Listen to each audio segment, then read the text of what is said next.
எது உயர்ந்த ஞான நிலை என்ற தலைப்பில் நம் அருட்தந்தை அவர்களின் கருத்துக்களை நமக்கு எடுத்துரைக்க நம்முடன் இணைந்திருக்கும் மதிப்பிற்கும் மரியாதைக்கும் உரிய முதுநிலை பேராசிரியர் டி.கே.எஸ். சேகரையா அவர்களை அன்புடன் அழைக்கிறோம். நிகழ்ச்சிக்குள் செல்வதற்கு முன் ஐயா அவர்களை பற்றிய ஒரு சில தகவல்களை தங்களுடன் பகிர்ந்து கொள்வதில் பெருமகிழ்ச்சி அடைகின்றோம். மதிப்பிற்கும் மரியாதைக்கும் உரிய முதுநிலை பேராசிரியர் டி.கே.எஸ். சேகரையா அவர்கள் மனவளக்கலையில் 1993 ஆண்டு இணைந்து பயிற்சி பெற்றார்கள். தன்னுடைய கல்வி தகுதியாக BSc, diploma in yoga, MA, MSc yoga, PhD முடித்துள்ளார்கள். நம் அருட்தந்தை அவர்களிடம் நேரடியாகவே பிரம்மஞானம், அருள்நிதி பயிற்சி, பேராசிரியர் பயிற்சி, காந்த தத்துவ பயிற்சி போன்ற பல சிறப்பு பயிற்சிகளையும் பல சிந்தனை உரைகளிலும் கலந்து கொண்டு பயன்பெற்றவர்கள். 1995 தனது வாழ்க்கை துணையையும் மனவளக்கலையில் இணைத்து சிறப்பாக பயிற்சி பெற்று மிக சிறப்பாக இருவருமாக சேவை செய்து கொண்டு இருக்கின்றார்கள். 2002 இருவரும் காம்ட்ரஸ்டை உருவாக்கி அறங்காவலராக சிறப்பாக அருட்தொண்டு ஆற்றி வருகின்றார்கள்.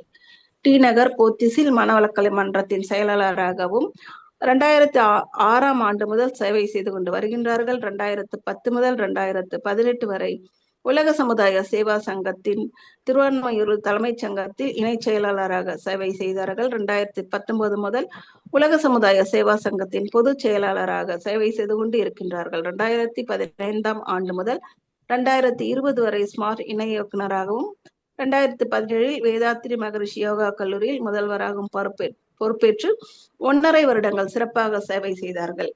ஐயா அவர்களின் வாழ்க்கை துணை திருமதி முதுநிலை பேராசிரியர் கலாவதி சேகரம்மா அவர்களும் 2017 சென்னை மாநகர் அறிவுத்திருக்கோயிலை நிறுவி செயலாளராகவும் பேராசிரியராகவும் சிறப்பாக சேவை செய்து கொண்டு வருகின்றார்கள். 2017 ஞானாசிரியர் விருது பெற்றவர்கள். ஆராய்ச்சி மாணவர்களுக்கு கைடாகவும் சிறப்பாக சேவை செய்து கொண்டுள்ளார்கள். இத்தகைய சிறப்புகள் வாய்ந்த ஐயா அவர்கள் தற்பொழுது நமக்கு எது உயர்ந்த ஞான நிலை என்ற தலைப்பில் சிந்தனை விளக்கம் அளிக்க உள்ளார்கள். ஐயா அவர்களை வணங்கி வரவேற்கின்றோம். வாழ்க வளமுடன் ஐயா, வாழ்க வளமுடன். வாழ்க வளமுடன். நன்றி. வாழ்க வளமுடன். வாழ்க வாழ்க வையகம், வாழ்க வையகம், வாழ்க வளமுடன். குரு வணக்கம். தந்தை தாய் ஈருயிர் ஒன்று சேர்ந்து தலைத்ததொரு உடலாகி உலகில் வந்தோம். அந்த ஈருயிர் வினைகள் அறமோ மற்றோ அளித்த பதிவுகள் எல்லாம் நம் சொத்தாச்சு. இந்த அரும்பிறவியில் முன்வினை அறுத்து எல்லையில்லா மெய்ப்பொருளை அடைவதற்கு வந்த ஒரு உதவி குரு உயிரின் சேர்க்கை. குரு திருவடியை வணங்கி வாழ்த்தி மகிழ்வோம். வாழ்க வளமுடன். அனைவருக்கும் இனிய காலை வணக்கமும் வாழ்த்துக்களும். அன்பிற்கும் மதிப்பிற்கும் உரிய உலக சமுதாய சேவா சங்கத்தினுடைய தலைவர் பத்மபூஷன் விருது பெற்று நமது எஸ்.கே.எம். ஐயா அவர்களை ஆசிகளை பெற்றுக்கொண்டு இந்த ஜூம் ஆன்லைன் ப்ரோக்ராமை மிக சிறப்பாக நடத்தி கொண்டிருக்கக்கூடிய உலக சமுதாய சேவா சங்கத்தினுடைய ஆன்லைன் டைரக்டர் உள்ளிட்ட அனைத்து பொறுப்பாளர்களுக்கும் இந்த நிகழ்வை மிக சிறப்பாக தொகுத்து வழங்கி கொண்டிருக்கக்கூடிய ஒருங்கிணைப்பாளர்கள் அனைவருக்கும், இந்த நிகழ்விலே கலந்து கொண்டுள்ள அனைத்து சிந்தனையாளர்கள், ஆன்மீக நாட்டமுடையவர்கள், மனவளக்கலை ஆசிரியர் பெருமக்கள், மனவளக்கலை அன்பர்கள், சகோதர சகோதரிகள் அனைவருக்கும் எனது பணிவான வணக்கங்களையும் வாழ்த்துக்களையும் தெரிவித்துக் கொள்கிறேன். அருள்தந்தை அவர்கள் ஆன்மீக உலகிலே மிக எளிமையான தத்துவ சிந்தனைகள், பயிற்சிகள் மூலம் மிக பெரிய அளவில் ஆன்மீக எழுச்சியினை மனித குலத்திலே ஏற்படுத்தி வந்து கொண்டிருக்கிறார்கள். அந்த வகையிலே நாம் உலக சமுதாய சேவா சங்கம் மனவளக்கலை என்ற அற்புதமான இந்த ஆன்மீகத்தை பயிற்சி செய்து கொண்டிருக்கக்கூடிய, இந்த கலையை பயன்படுத்தி நன்மைகளை அடைந்து கொண்டிருக்கக்கூடிய மக்கள் ஒரு பக்கம், இன்னொரு பக்கம் தொடர்ந்து இந்த ஆன்மீக நாட்டத்தில் இருப்பவர்களை மென்மேலும் உயர்த்தி கொண்டே இருக்க வேண்டும் என்ற உயர்ந்த நோக்கோடு தொண்டாட்டி கொண்டிருக்கக்கூடிய நிர்வாகம், ஆசிரியர் பெருமக்கள் தொடர்ந்து சேவை செய்து கொண்டு தன்னையும் உயர்த்தி கொண்டு சமுதாயத்தையும் உயர்த்தி கொண்டு வரக்கூடிய நிலையை பார்க்கிறோம். நாமெல்லாம் ஆழியார் அறிவு திருக்கோயில் மூலமாக இந்த ஜூம் ஆன்லைன் நிகழ்ச்சியிலே நாம் இணைந்திருக்கிறோம்.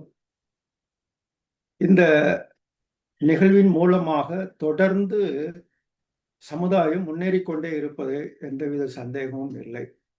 எவ்வளோ பேருக்கு நேரடியாக ஒரு மன்றத்துக்கு வந்து இது போன்ற சிந்தனைகளை எல்லாம் கேட்பதற்கு வாய்ப்பில்லாத ஒரு காலமெல்லாம் வயதானவர்களுக்கு இருந்தது. அல்லது தொழில்துறையில இருக்கிற நேரத்துல வர்றதுக்கு முடியாம ஆங்காங்கு தொழில் கடமைகளிலும் வயது மூப்பின் காரணமாகவும் உடல் தளர்ந்த நிலையிலும் நிறைய பேருக்கு அந்த வாய்ப்பை இது பூர்த்தி செய்து கொண்டிருக்கிறது. ஆகவே ஒரு மணி நேரம் தொடர்ந்து நாம் இருக்கிற இடத்திலிருந்தே கேட்கக்கூடிய ஒரு நல்லதொரு வாய்ப்பு. அதனால இன்னைக்கு நம்ம கேட்கக்கூடிய செய்திகள் அனைத்தும் சமுதாயத்துல வேகமாக பரவி கொண்டிருக்கிறது. அந்த வகையில இந்த இன்றைய சிந்தனையாக எது உயர்ந்த ஞான நிலை என்ற தலைப்புல நாம் சிந்தனைக்கு எடுத்துக்கொள்கிறோம். ஞானம் அப்படிங்கிறத ஒரு ஒரு துன்பமற்ற வாழ்க்கையை யார் அமைத்துக் கொள்கிறார்களோ அவர்கள் ஒரு ஞானம் பெற்றவர்கள் என்று ஆன்மீகத்துல பொதுவாக சொல்லுவாங்க. மேலும் அறிவு என்பதற்கும் ஞானம் என்ற ஒரு பொருளை நாம் கேள்விப்பட்டிருக்கிறோம். ஒரு ஞான சூன்யமாக இருக்கிறாயே என்று ஒருத்தர் அறிவு இல்லாம இப்படி நடந்துக்கிறியே அப்படின்னு சொல்றதுக்கு ஞான சூன்யம் என்று சொல்லுவாங்க. அதாவது ஞானம் அற்ற நிலை, அது அஞ்ஞானம். ஞானம் அஞ்ஞானம் என்பது ஞானம் இல்லாத நிலை. அப்படிப்பட்ட ஒரு நிலையில அறிவு என்றால் அந்த அறிவு கொண்டு சரியாக வாழ தெரிந்து கொள்பவர்கள் ஞானம் பெற்றவர்கள் என்ற ஒரு கருத்தையும் பார்க்கிறோம். அதற்கும் மேலாக இந்த அறிவை கொண்டு இந்த இயற்கை உண்மையாக முழுவதுமாக நாம் ரசித்து வாழ்ந்து கொண்டிருக்கிறோமா என்ற நிலையில எவர் ஒருவர் தன்னுடைய வாழ்க்கை உயர்த்தி கொண்டிருக்கிறார்களோ அவர்கள் ஞானம் பெற்றவர்கள் என்ற கருத்தும் இருக்கிறது. அதற்கும் மேலாக ஒரு உயர்ந்த ஞான நிலை ஒன்று இருக்கிறது. அதைத்தான் இன்று நாம் பல கோணங்களிலே சிந்திக்க இருக்கிறோம். ஒரு ஞானம் பெற்றவர் ஒரு வலிமையான ஆயுதத்தை கையில் வைத்திருக்கிறார். அது என்ன ஆயுதம் அப்படிங்கிறது தான் இன்று நாம் சிந்திக்க இருக்கிறோம். ஒரு மிகப்பெரிய ஒரு ஆயுதத்தை அவர்கள் கையில வைத்திருப்பதனால் எப்போதும் அவர்களுக்கு ஒரு பாதுகாப்பு இருந்து கொண்டே இருக்கிறது. அவர்களுக்கு இந்த உலகத்திலே அந்த ஆயுதத்தை கொண்டு, அந்த ஆற்றலை கொண்டு மிகப்பெரிய அளவிலே தனது காரியங்களை எல்லாம் சாதித்துக் கொண்டும் உயர்ந்து கொண்டும் வெற்றி பெற்றுக் கொண்டும் இருக்கிறார்கள். எப்படிப்பட்ட ஆயுதத்தை ஒரு உயர்ந்த ஞானம் பெற்றவர்கள் வைத்திருக்கிறார்கள்? இதை பற்றி எல்லாம் இந்த ஆன்மீகத்திலே ஏற்கனவே பல ஞானிகள் என்னென்னலாம் சொல்லியிருக்கிறாங்க. சித்தாந்திகளும் வேதாந்திகளும். நமது ஆசான் அருட்தந்தை வேதாத்திரி மகரிஷி அவர்கள் என்னெல்லாம் நமக்கு கொடுத்திருக்கிறாங்க. அவர் வழியிலே தொண்டாட்டி கொண்டிருக்கக்கூடிய மனவளக்கலை பேராசிரியர்கள் இன்று ஞானத்தை பற்றி என்னெல்லாம் பேசிக் கொண்டிருக்கிறார்கள். இதை பற்றி எப்படியெல்லாம் ஆய்வு செய்து கொண்டிருக்கிறார்கள். ஆராய்ச்சி தொடர்ந்து மனவளக்கலையில் நடைபெற்றுக் கொண்டிருக்கிறது. அதை பற்றியும் இங்கே விரிவாக நாம் பார்க்க இருக்கிறோம். இன்னொன்னு நம்ம யோசிக்கணும். இன்றைய காலகட்டத்திற்கு இந்த சிந்தனை தேவைதானா என்றால் மிக மிக அவசியம் தேவையாக இருக்கிறது. ஒரு உயர்ந்த ஞான நிலையை ஒரு மனிதன் பெற்று வைத்திருப்பானேயானால் எந்த காலகட்டத்திலும் இந்த வாழ்க்கை சூழ்நிலைகள் மாறினாலும் அதில் அவர் எந்த விதமான பாதிப்பு அடையாமல் வாழக்கூடிய ஒரு அறிவை இந்த ஞானம் கொடுக்கிறது. ஆகவே எது உயர்ந்த ஞான நிலை அப்படின்னு பார்க்கும்போது பொதுவாக ஒரு மகான் சொல்றார், நீ எதை தேடி கண்டுபிடிக்கும் பொழுது உனக்கு ஒரு முழுமையான நிறைவும் ஆனந்தமும் கிடைக்குமோ, நீ எதை தேடி உன் அறிவினால் அதை நீ கண்டுபிடிக்கும் பொழுது அதை பெறும் பொழுது உனது மனம் முழு மன நிறைவை கொடுக்கிறதோ ஆனந்தத்தை கொடுக்கிறதோ. நமக்கு நம்ம உன்னை தேடுகிறோம், எதையோ இந்த உலகத்தில் அடைகின்றோம். நம் அறிவினால் பல்வேறு காரியங்களை செய்து கொண்டே இருக்கிறோம். எதை நாம் அடையும் பொழுது முழு மன நிறைவும் நமக்கு முழு ஆனந்தமும் கிடைக்குதோ அதுதான் உயர்ந்த ஞான நிலை. அப்பொழுது நீ ஞானம் பெற்று விட்டாய் என்று மகான் சொல்றார். நம்மளுடைய இந்த உலகத்தில் நாம் அடையக்கூடிய அனைத்துமே நம்மளுடைய அறிவை கொண்டுதான் நாம் அடைந்து கொண்டிருக்கிறோம். அவர்களுடைய அறிவின் செயல்களுக்கு ஏற்பவே அவர்களுக்கு விளைவுகள் வந்து கொண்டிருக்கின்றன, இன்பமோ துன்பமோ. இது நமக்கு தெரியும். அவரவர் வினைப்படி அவரவருடைய வாழ்க்கை அமைந்து கொண்டிருக்கிறது. இதில எவர் ஒருவருக்கு ஒரு நிறைவு இல்லாமல் அவர்கள் மென்மேலும் அலைந்து கொண்டே இருக்கிறார்களோ, அப்பொழுது ஏதோ ஒரு சிந்தனைகள் எல்லாம், ஏன் இதுல எனக்கு இன்னும் நிறைவு வரவில்லை. அப்ப எது அலைகின்றது? அறிவுதான் அலைந்து கொண்டே இருக்கிறது. அப்படி அழுகின்ற அறிவை பற்றி ஆராய்ந்து பார்த்தோமா? அந்த அறிவு என்பது எது? அதை யார் படைத்தது? இந்த அறிவு எனக்கு எங்கிருந்து தொடர்ந்து வந்து கொண்டே இருக்கிறது? எனது அறிவினுடைய மூலம் என்ன? இந்த அறிவை யார் படைத்தது என்று சிந்தித்திருக்கிறோமா? யார் சிந்திக்கிறாங்க? இந்த உலகத்துல யார் சிந்திக்கிறாங்க?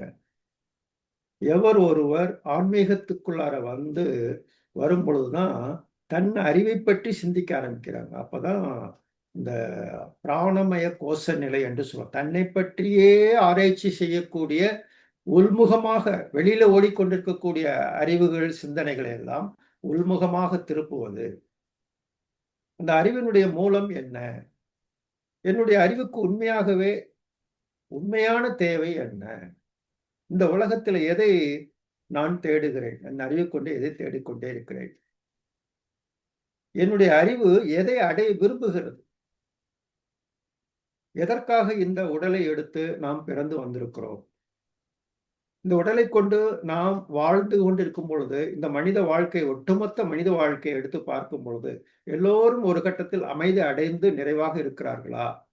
யார் அமைதியாக வாழ்ந்து கொண்டிருக்கிறார்கள்? எப்பொழுது அவர்களுடைய அறிவு அமைதி அடைகிறது? இந்த பிறவியினுடைய உண்மையான நோக்கம்தான் என்ன என்று பல கேள்விகளுக்கு ஒரே ஒரு கருத்தை நாம் புரிந்து கொண்டு விட்டோம் என்றால், ஒரே ஒரு பயிற்சியை முறையாக செய்தோம் என்றால், இத்தனை கேள்விகளுக்கு பதில் கிடைத்துக் கொண்டே இருக்கிறது. அதுதான் ஆன்மீகம் என்று சொன்னார். ஆன்மா பற்றிய அறிவை ஒரு மனிதன் முழுமையாக உணர்ந்து கொள்வது. அப்படி உணர்ந்த ஒரு நிலை மிக உயர்ந்த ஞான நிலை என்பதாகத்தான் இருக்க முடியும். அவ்வாறு அடைவதற்கு என்ன செய்ய வேண்டி இருக்கிறது? எது இந்த இந்த வாழ்க்கையை நமக்கு கொடுத்திருக்கிறது? இந்த நோக்கம் என்ன? இதுவரைக்கும் இந்த உலகத்துல இந்த அறிவை பற்றி அறிந்து கொள்ள முயற்சி செய்தவர்கள் எவ்வளவு பேர் இருப்பாங்க? அவ்வாறு அறிந்தவர்கள் அடைந்த நிலை மிக உயர்ந்த மன நிறைவையும் ஆனந்தத்தையும் அடைந்து இனி தேடுவதற்கு ஒன்றுமில்லை என்று அடைந்தார்கள் அல்லவா? புத்தர், மகாவீரர், இயேசுபுரான், ஆதிசங்கரர், ராமகிருஷ்ணர், விவேகானந்தர், வள்ளலார், தாயுமானவர், திருமூலர், வேதாத்திரியார், இப்படி எல்லாரும் ஒரு மன நிறைவை, அமைதியையும் ஆனந்தத்தை அடைந்தார்களே. இனி தேடுவதற்கு ஒன்றுமில்லை என்று ஒரு நிலை அடைந்தார்களே, அது எந்த நிலை? எப்படி அவர்கள் அந்த நிலையை அடைந்தார்கள்? இவ்வாறு ஆராய்ச்சி செய்த பெரியவர்கள் இருக்கிறார்கள் ஒரு பக்கம். தொடர் முயற்சியிலே அதை நோக்கி சென்று கொண்டிருப்பவர்கள், சீடர்கள் இருக்கிறார்கள். குருவை பின்பற்றி தொடர்ந்து அந்த சாதனையில் ஈடுபட்டு கொண்டிருப்பவர்கள் ஒரு கருத்தை சரியாக புரிந்து கொண்டு விட்டார்கள் என்றால், இனி அவர்கள் பல இடங்களில் தேடிக்கொண்டே இருக்க மாட்டார்கள். அந்த ஒன்றையே பயிற்சி செய்ய ஆரம்பித்து விடுவார்கள். ஒரு குரு சொல்றார், நீ எதை தேடுகிறாயோ அதுவாகவே நீ இருக்கிறாய். அதாவது நீ ஏதோ ஒண்ணு அறிவுல தேடிக்கொண்டே இருக்கிறாயோ, ஒரு கட்டத்துல நீ எதை தேடுகிறாயோ அதுவாகவே நீ இருக்கிறாய் என்று எதை சொன்னாங்கன்னா, இந்த அறிவு எங்கிருந்து இந்த சிந்தனைகளை எல்லாம் கொடுத்து கொண்டிருக்கிறது? இதுக்கு என்ன மூலம் என்று ஆரைய மனிதனுடைய அறிவுதான் 6வது அறிவுல தன்னை பற்றி உணர்கிறான். அதற்கு மூலமாக இருக்கக்கூடிய அந்த தெய்வத்தை பற்றி உணர்கிறான். அந்த தனி மனித ஆன்மாவும் அந்த பிரபஞ்ச ஆன்மாவும், இந்த மனிதனுக்குள்ள இருக்கக்கூடிய சின்ன அறிவும் பிரபஞ்சத்தில் இருக்கக்கூடிய பேரறிவும் ஒன்றே என்பதுதான் இதனுடைய சாரமுக்கம். இப்ப இன்னொரு கருத்து பார்ப்போம். இப்போ ஒரு மனிதன் இருக்கிறார், ஒரு வாழ்ந்து கொண்டு இருக்கிறார். அவர் இருக்கிறார் என்ற அந்த இருப்புக்கே ஒரு காரணம் என்னன்னா அவருடைய சிந்திக்கும் திறன் தான். அறிவு வைத்துக் கொண்டுதான் அவருடைய வாழ்க்கை இருப்பு இருக்கிறதா இல்லையா? ஒருத்தர் கோமால இருக்கிறாரு அப்படின்னா அவரு வாழ்ந்து கொண்டா இருக்கிறார்? உயிர் இருக்கிறது, அவ்வளவுதான்.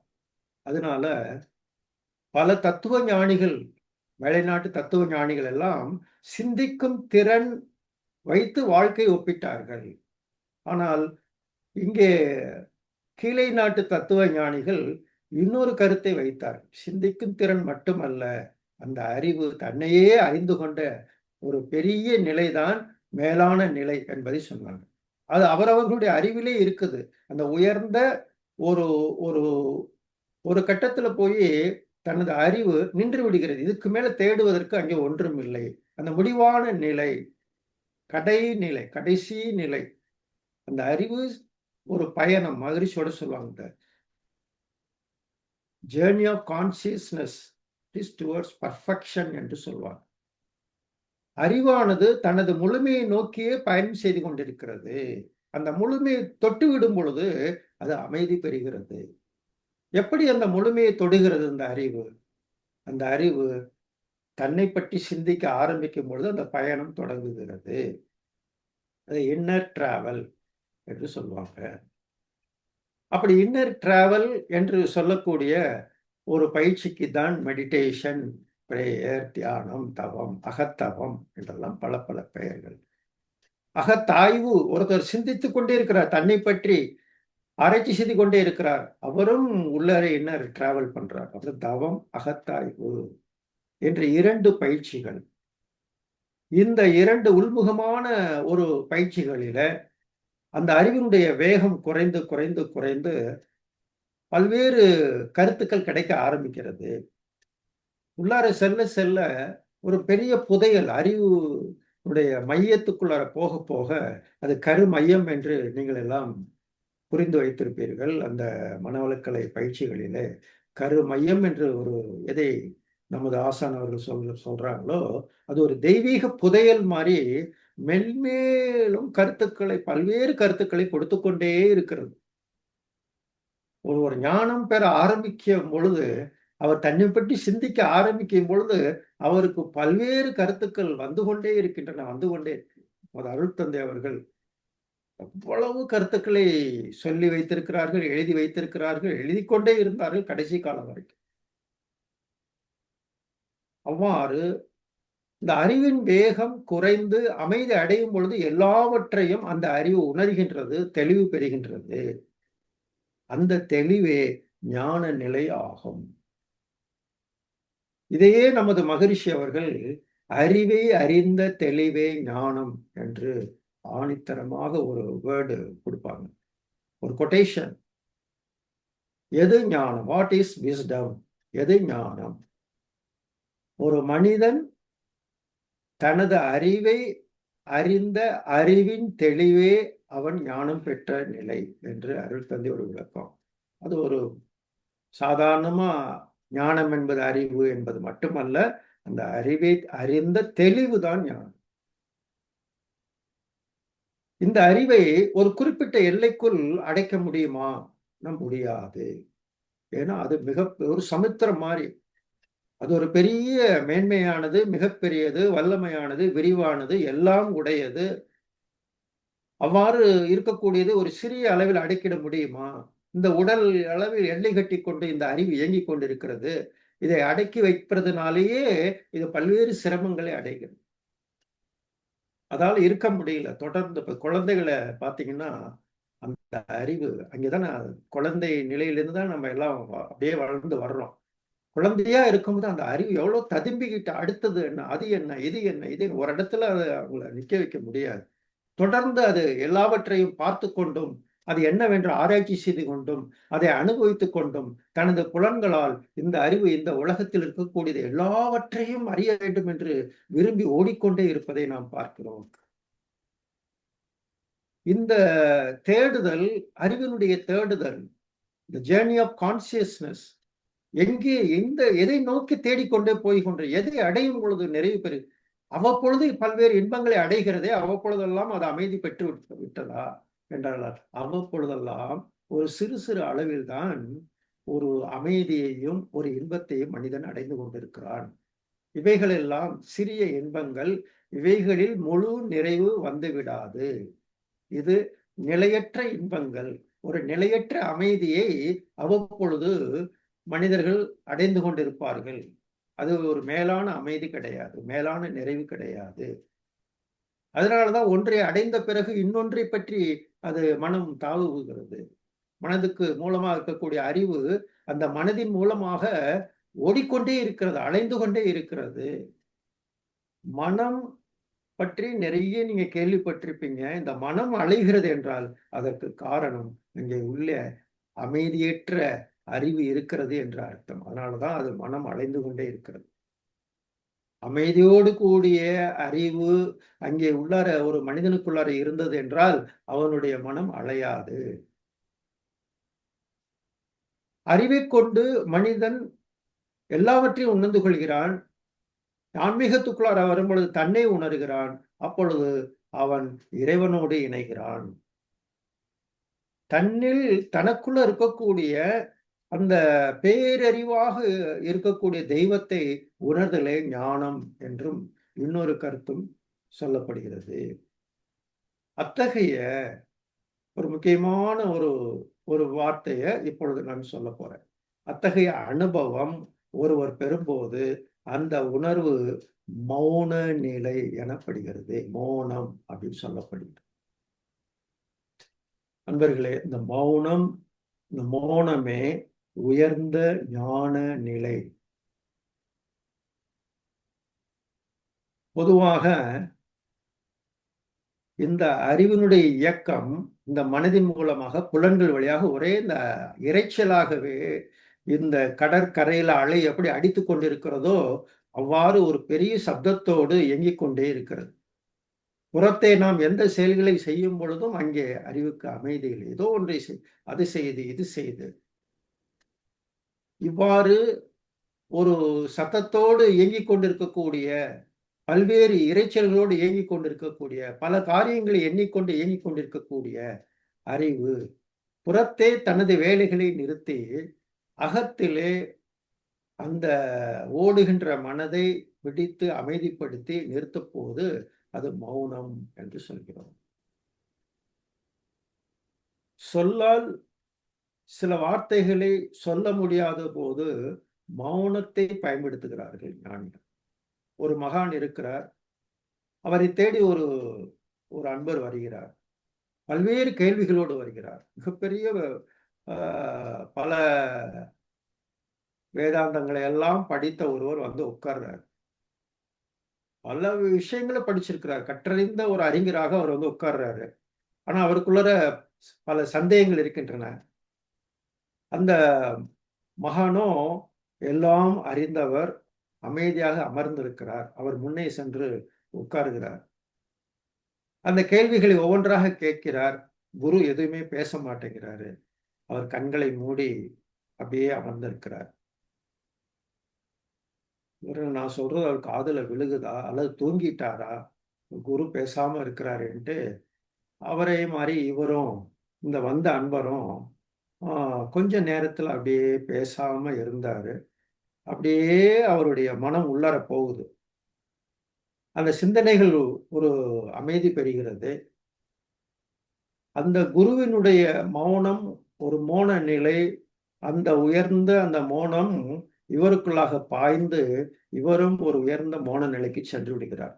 சிறிது நேரம் இந்த மௌன மொழி குருவின் மூலமாக அவருக்கு ஒரு அமைதியை கொடுக்கிறது. எல்லா கேள்விகளுக்கும் விடையையும் கொடுக்கிறது. ஆழ்ந்த மௌனம் அவருக்கு பல உண்மைகளை புரிய வைக்கிறது. ஆகவே சில சொல்லால் புரிய வைக்க முடியாததை கண்டவர்கள் விண்டுரைக்க முடியவில்லை என்று ஒரு வார்த்தை கேட்டிருப்பீங்க. அது எதனாலன்னா அதுக்கான சில இன்னொரு சிஸ்டம் இருக்குது. சிலதெல்லாம் வார்த்தைகளால சொல்லி புரிய வைக்க முடியாது. அதனாலதான் தவம் கொடுத்தார்கள். மௌனம் என்ற மோன தவம் என்று சொல்லுவாங்க. இப்ப மௌனம் என்பது ஒரு மகா தவம், பெரிய தவம்.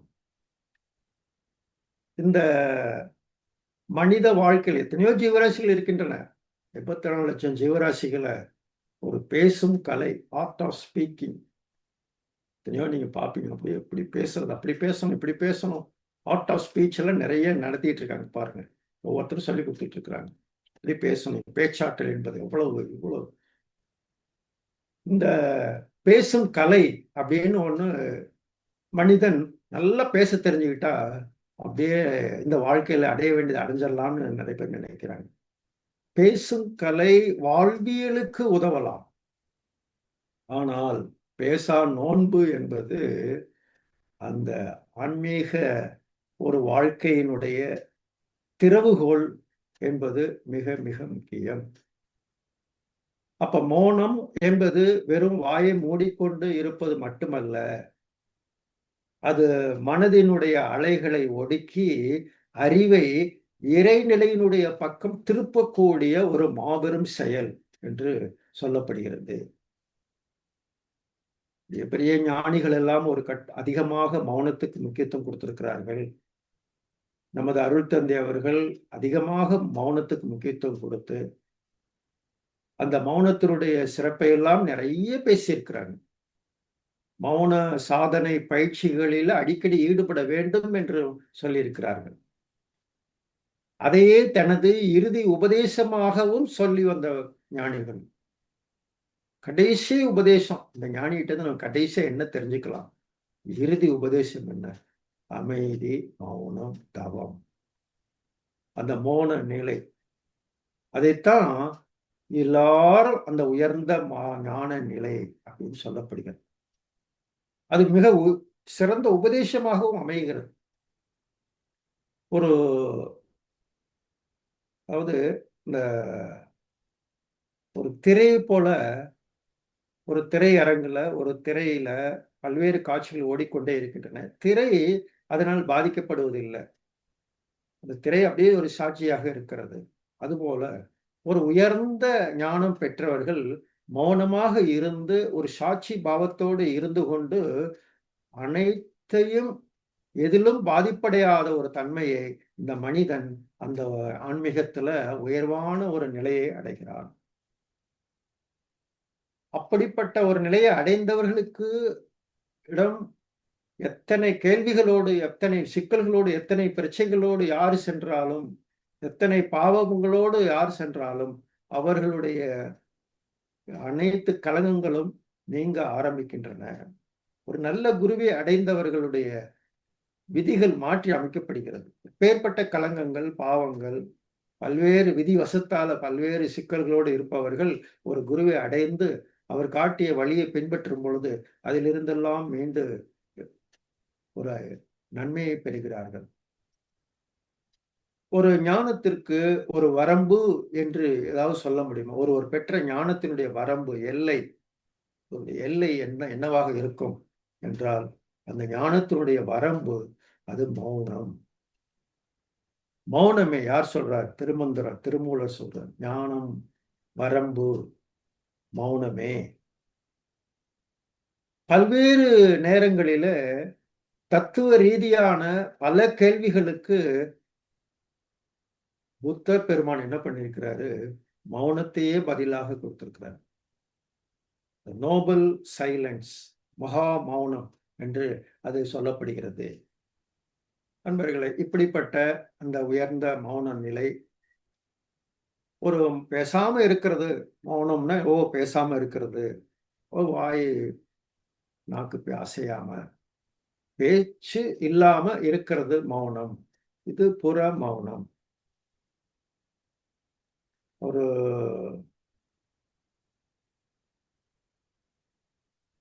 பேசாம இருக்கிறது அப்படின்னா அந்த வாக்கு மௌனம்னு சொல்லுவாங்க. வாய் பேசாம இருக்கிறது. இந்த புலன்கள் எல்லாம் எந்த வேலையும் செய்யாம இருக்கிறது. உடம்பு அசையாம வச்சுக்கிறது, அது அடுத்த நிலை. எந்த சைகைகளாலும் பேசாம உடல் கருவிகளால், புலன் கருவிகளால், ஞான இந்திரியங்களால், கர்ம இந்திரியங்களால் எந்த விதமான ஒரு செயல்களையும் செய்யாமல் கருவிகளுக்கு மௌனம், வாய்க்கு மட்டுமல்ல உடல்ல இருக்கக்கூடிய கருவிகளுக்கும் மௌனம், உடலே அசையாமல் வச்சுக்கிறது. இதெல்லாம் அந்த ஆரம்ப நிலை. அடுத்த நிலை, அந்த மனதையே மௌனமாக வைத்துக் கொள்வது. மனம் பேசிக்கொண்டே இருக்கும்.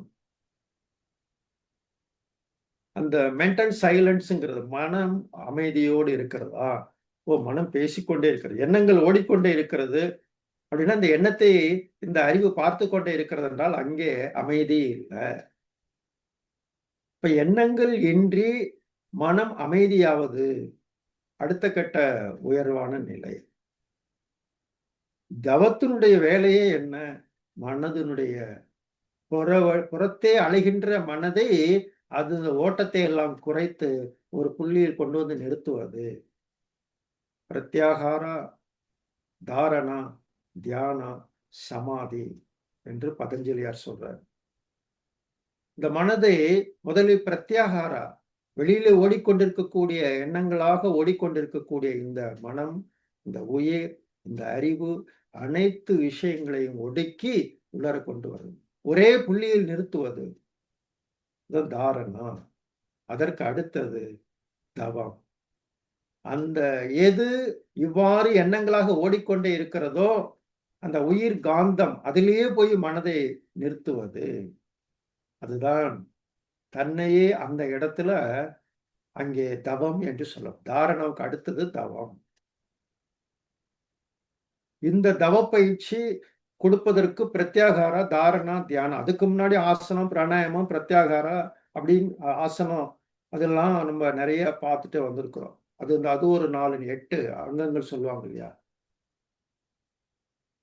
அந்த 8 அங்கங்கள்ல முதல் 4 விஷயத்தை பண்றதுக்கே இன்றைய காலகட்டத்தில் அதிக முக்கியத்துவம் கொடுக்கிறார். உடலை தயார்படுத்துறதுக்கே அதிக முக்கியத்துவம் கொடுத்து கொண்டிருக்கிறார்.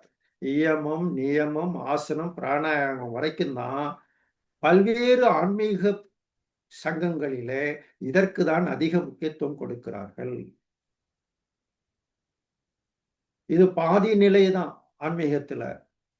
50% உடலை ஆரோக்கியமாக வைத்துக் கொள்வது, நற்காரியங்களை செய்வது, நல்லதை செய்வது, தேவையற்றதிலே செய்யாமல் விளக்குவது, இப்படி கொஞ்சம் கொஞ்சமாக செய்து அதற்கு அப்புறம் இந்த தியானம், பிரத்யாகாரா, தாரணா, தியானம், சமாதி, இந்த முழுமையான 8 அங்கங்களையும் விரைவாக ஒரு குறுகிய நேரத்தில் ஒருவர் கற்றுக்கொள்ள வேண்டும்.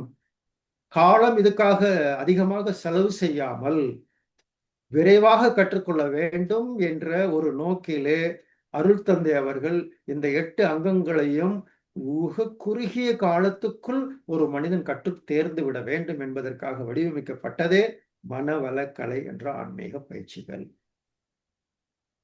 இதன் மூலமாக வெகு சீக்கிரத்தில் அந்த உடற்பயிற்சி, காயக்கல்பம், இது போன்ற பயிற்சிகள், முறையான அகத்தாய்வு பயிற்சிகள், இவற்றிலே விரைவாக கொஞ்சம் கொஞ்சமாக அடுத்த கட்டத்துக்கு ஒரு சாதனையாளர் வேண்டு கொண்டே வருகிறார். முறையாக செய்தால் எப்படி குரு சொல்லிக் கொடுத்திருக்கிறாரோ அதன்படி செய்து வருபவர்கள் வேகமாக அடுத்த கட்டத்தை அடைந்து கொண்டே இருக்கிறார்கள். என்னடா பின்னாடி கேள்வி கேட்பீங்க, நான் செய்கிறேன் எனக்கு வரமாட்டேங்குதுன்னு கேள்வி கேட்டீங்கன்னா, அப்படி கேட்பவராக இருந்தால் எவரெல்லாம் மனவளக்கலை முறையாக செய்து கொண்டிருக்கிறார்களோ அவர்கள் எல்லாம் அந்த சாதனையில் நன்கு உயர்ந்து கொண்டிருப்பதை பார்க்கிறோம். அந்த ஆன்ம மௌனம், அறிவு மௌனம், அந்த அறிவு இப்பொழுது ஒரு மௌனத்திலேயே இருக்கிறது என்பது ஒரு நிலை இருக்கிறது. எது அறிவாக இருக்கிறது? மனவளக்கலை கொடுக்கக்கூடிய விளக்கம் என்ன? நான் யார்? நான் இந்த உடலே எனது நானாக இருக்கிறேனா? இந்த உடலுக்குள்ளா இருக்கக்கூடிய உயிர் நானாக இருக்கிறேனா? இந்த உடலுக்குள்ளா இருக்கக்கூடிய மனம் நானாக இருக்கிறேனா? எது நானாக இருக்கிறது என்ற ஆராய்ச்சியில் நான் சிந்திக்கக்கூடிய நான் என்கிறது அறிவாக இருக்கிறது. ஆத்மா, அறிவு என்பதுதான் நானாக இருக்கிறது என்று ஒருவர் தெரிந்து கொள்ளும் பொழுது அந்த அறிவிலே என்ன தன்மையில் அந்த அறிவு இருக்கிறது. அறிவுல பல்வேறு விளக்கங்கள் நிறைய, பற்றறிவு, கற்றறிவு, விஞ்ஞான அறிவு, இயற்கை அறிவு, இறை அறிவு, இப்படி பல்வேறு அறிவு நிலை. அறியாமை அறிவு, அலட்சிய அறிவு, உணர்ச்சிவய அறிவு, தன்முனைப்புள்ள அறிவு, நன்முனைப்புள்ள அறிவு, அகந்தையோடு கூடிய அறிவு, அகந்தை இல்லாத அடக்கமான அறிவு, இப்படி பல்வேறு தன்மைகள் இருக்கக்கூடிய அறிவில அந்த நான் என்கிற அகந்தை அழிந்து இந்த பிரபஞ்ச சக்தியாக அதனோடு பிரபஞ்ச அறிவோடு ஒன்றி கலந்த ஒரு நிலை, அதுவே உயர்ந்த ஞான நிலை. அது ஸ்பிரிச்சுவல் சைலன்ஸ், ஆன்ம மௌனம் என்று சொல்லப்படுகிறது. மகா மௌனம். இன்னொரு வார்த்தை சொல்வார்கள், சுஷுப்தி என்று ஒரு வார்த்தையை சொல்வாங்க வேதாந்திகள். சுஷுப்தி என்று சொல்வாங்க. இறை உணர்வு பெற்ற நிலையில் அந்த பரம்பொருளே நானாகவும் இருக்கின்றது என்கிற நிலையில் இறைநிலையோடு ஒன்றி நிற்கக்கூடிய உணர்வு. இது பேரானந்த உணர்வு, தன்னை அறிந்த உணர்வு. தன்னை அறிந்து இன்பமுற வெண்ணிலாவே ஒரு தந்திரம் நீ சொல்ல வேண்டும் வெண்ணிலாவே என்று பாடினார்கள் அல்லவா. சகலவிதமான செயல்களையும் புறத்தே செய்யக்கூடிய உலகியல் செயல்களை எல்லாம் நிறுத்திவிட்டு மனதை பரிபூரண அந்த அமைதியோடு வைத்திருத்தல், பரிபூர்ண அமைதி. இதுதான் மௌனங்கள் எல்லாம் மிக பெரியது. இறைவனுக்கு, பிரம்மத்துக்கு மகா மௌனி என்று பெயர். அவர் அமைதியின் வடிவம். நல்ல நம்ம தவத்துல ஆழ்ந்து நம்ம செல்ல செல்ல செல்ல அந்த மௌன நிலையை தான் நம்மளுடைய அறிவு அடையும். அந்த மௌன நிலையை தான் நம்முடைய அறிவு அடைகிறது. அந்த மௌன நிலையாக மௌனியாக இருப்பவர் இறைவன், மகா மௌனி இறைவனே. அவர் மௌனத்தின் வடிவமானவராகவே இருக்கிறார். எல்லா பொருட்களுக்குள்ளாகவும் அந்த மௌனத்தின் அடையாளமாக இருக்கிறார். ஜட பொருட்களில் அது அமைதியாக இருக்கிறது அந்த சக்தி. உயிரினங்களில் அது உள்ளரை இருந்து சாட்சியாக இருக்கிறது. மனிதனில் அது சிந்தித்து தன்னை உணர்கிறது. தன்னுடைய படைப்பினுடைய அழகை அனைத்தையும் ரசிக்கின்றது. அறிந்து அனுபவிப்பதற்காகவே மனித அறிவு வந்திருக்கிறது. அயம் ஆத்மா சாந்தோ அப்படின்னு சொல்லுவாங்க. ஆத்மா மௌனத்தை, அது சாந்த வடிவமாகவே இருக்கிறது. எல்லாவற்றிலும் சாந்த வடிவமாக இருக்கக்கூடிய தெய்வத்தை ஒருவன் அடைந்த நிலை அவனுடைய மனமும் சாந்தானது. எல்லாவற்றிலும் என்னை காண வல்லவர் எவரோ அவரை விட்டு நான் நீங்குவதில்லை, அவர் என்னை விட்டு நீங்குவதில்லை என்று பகவான் கிருஷ்ணர் சொல்வது போல வியாச முனிவர் சொல்றார். அதுதான் மகரிஷி சொல்லுவாங்க, கட்புலனால் காணுகின்ற பொருட்களோடு கருத்தொன்றி விண்ணறிந்து அதற்கு மூல உட்பொருளாம் பரம்பொருளை உணர்ந்த போது உலகங்கள் தெய்வமயம். எல்லாம் உலகமே ஒரு தெய்வமயமாக காட்சி அளிக்கிறது. ஒரு உணர்ந்த ஒரு மௌன நிலையில் இருப்பவர்களுக்கு இந்த உலகமே தெய்வமயமாக காட்சி அளிக்கிறது. உயிர் வகையாம் லட்சங்கள் தெய்வமயம். அகம் பரத்தில் லயமாகும் அனுபவம் பேரின்பம் அன்றோ. அகம் பரத்தில் லயமாகும் அனுபவம் பேரின்பமாகும். அக்ஷரங்கள் கொன்று எழுத முடியாது இந்த ஆனந்த அனுபவத்தை, அது மௌனம் அன்றோ.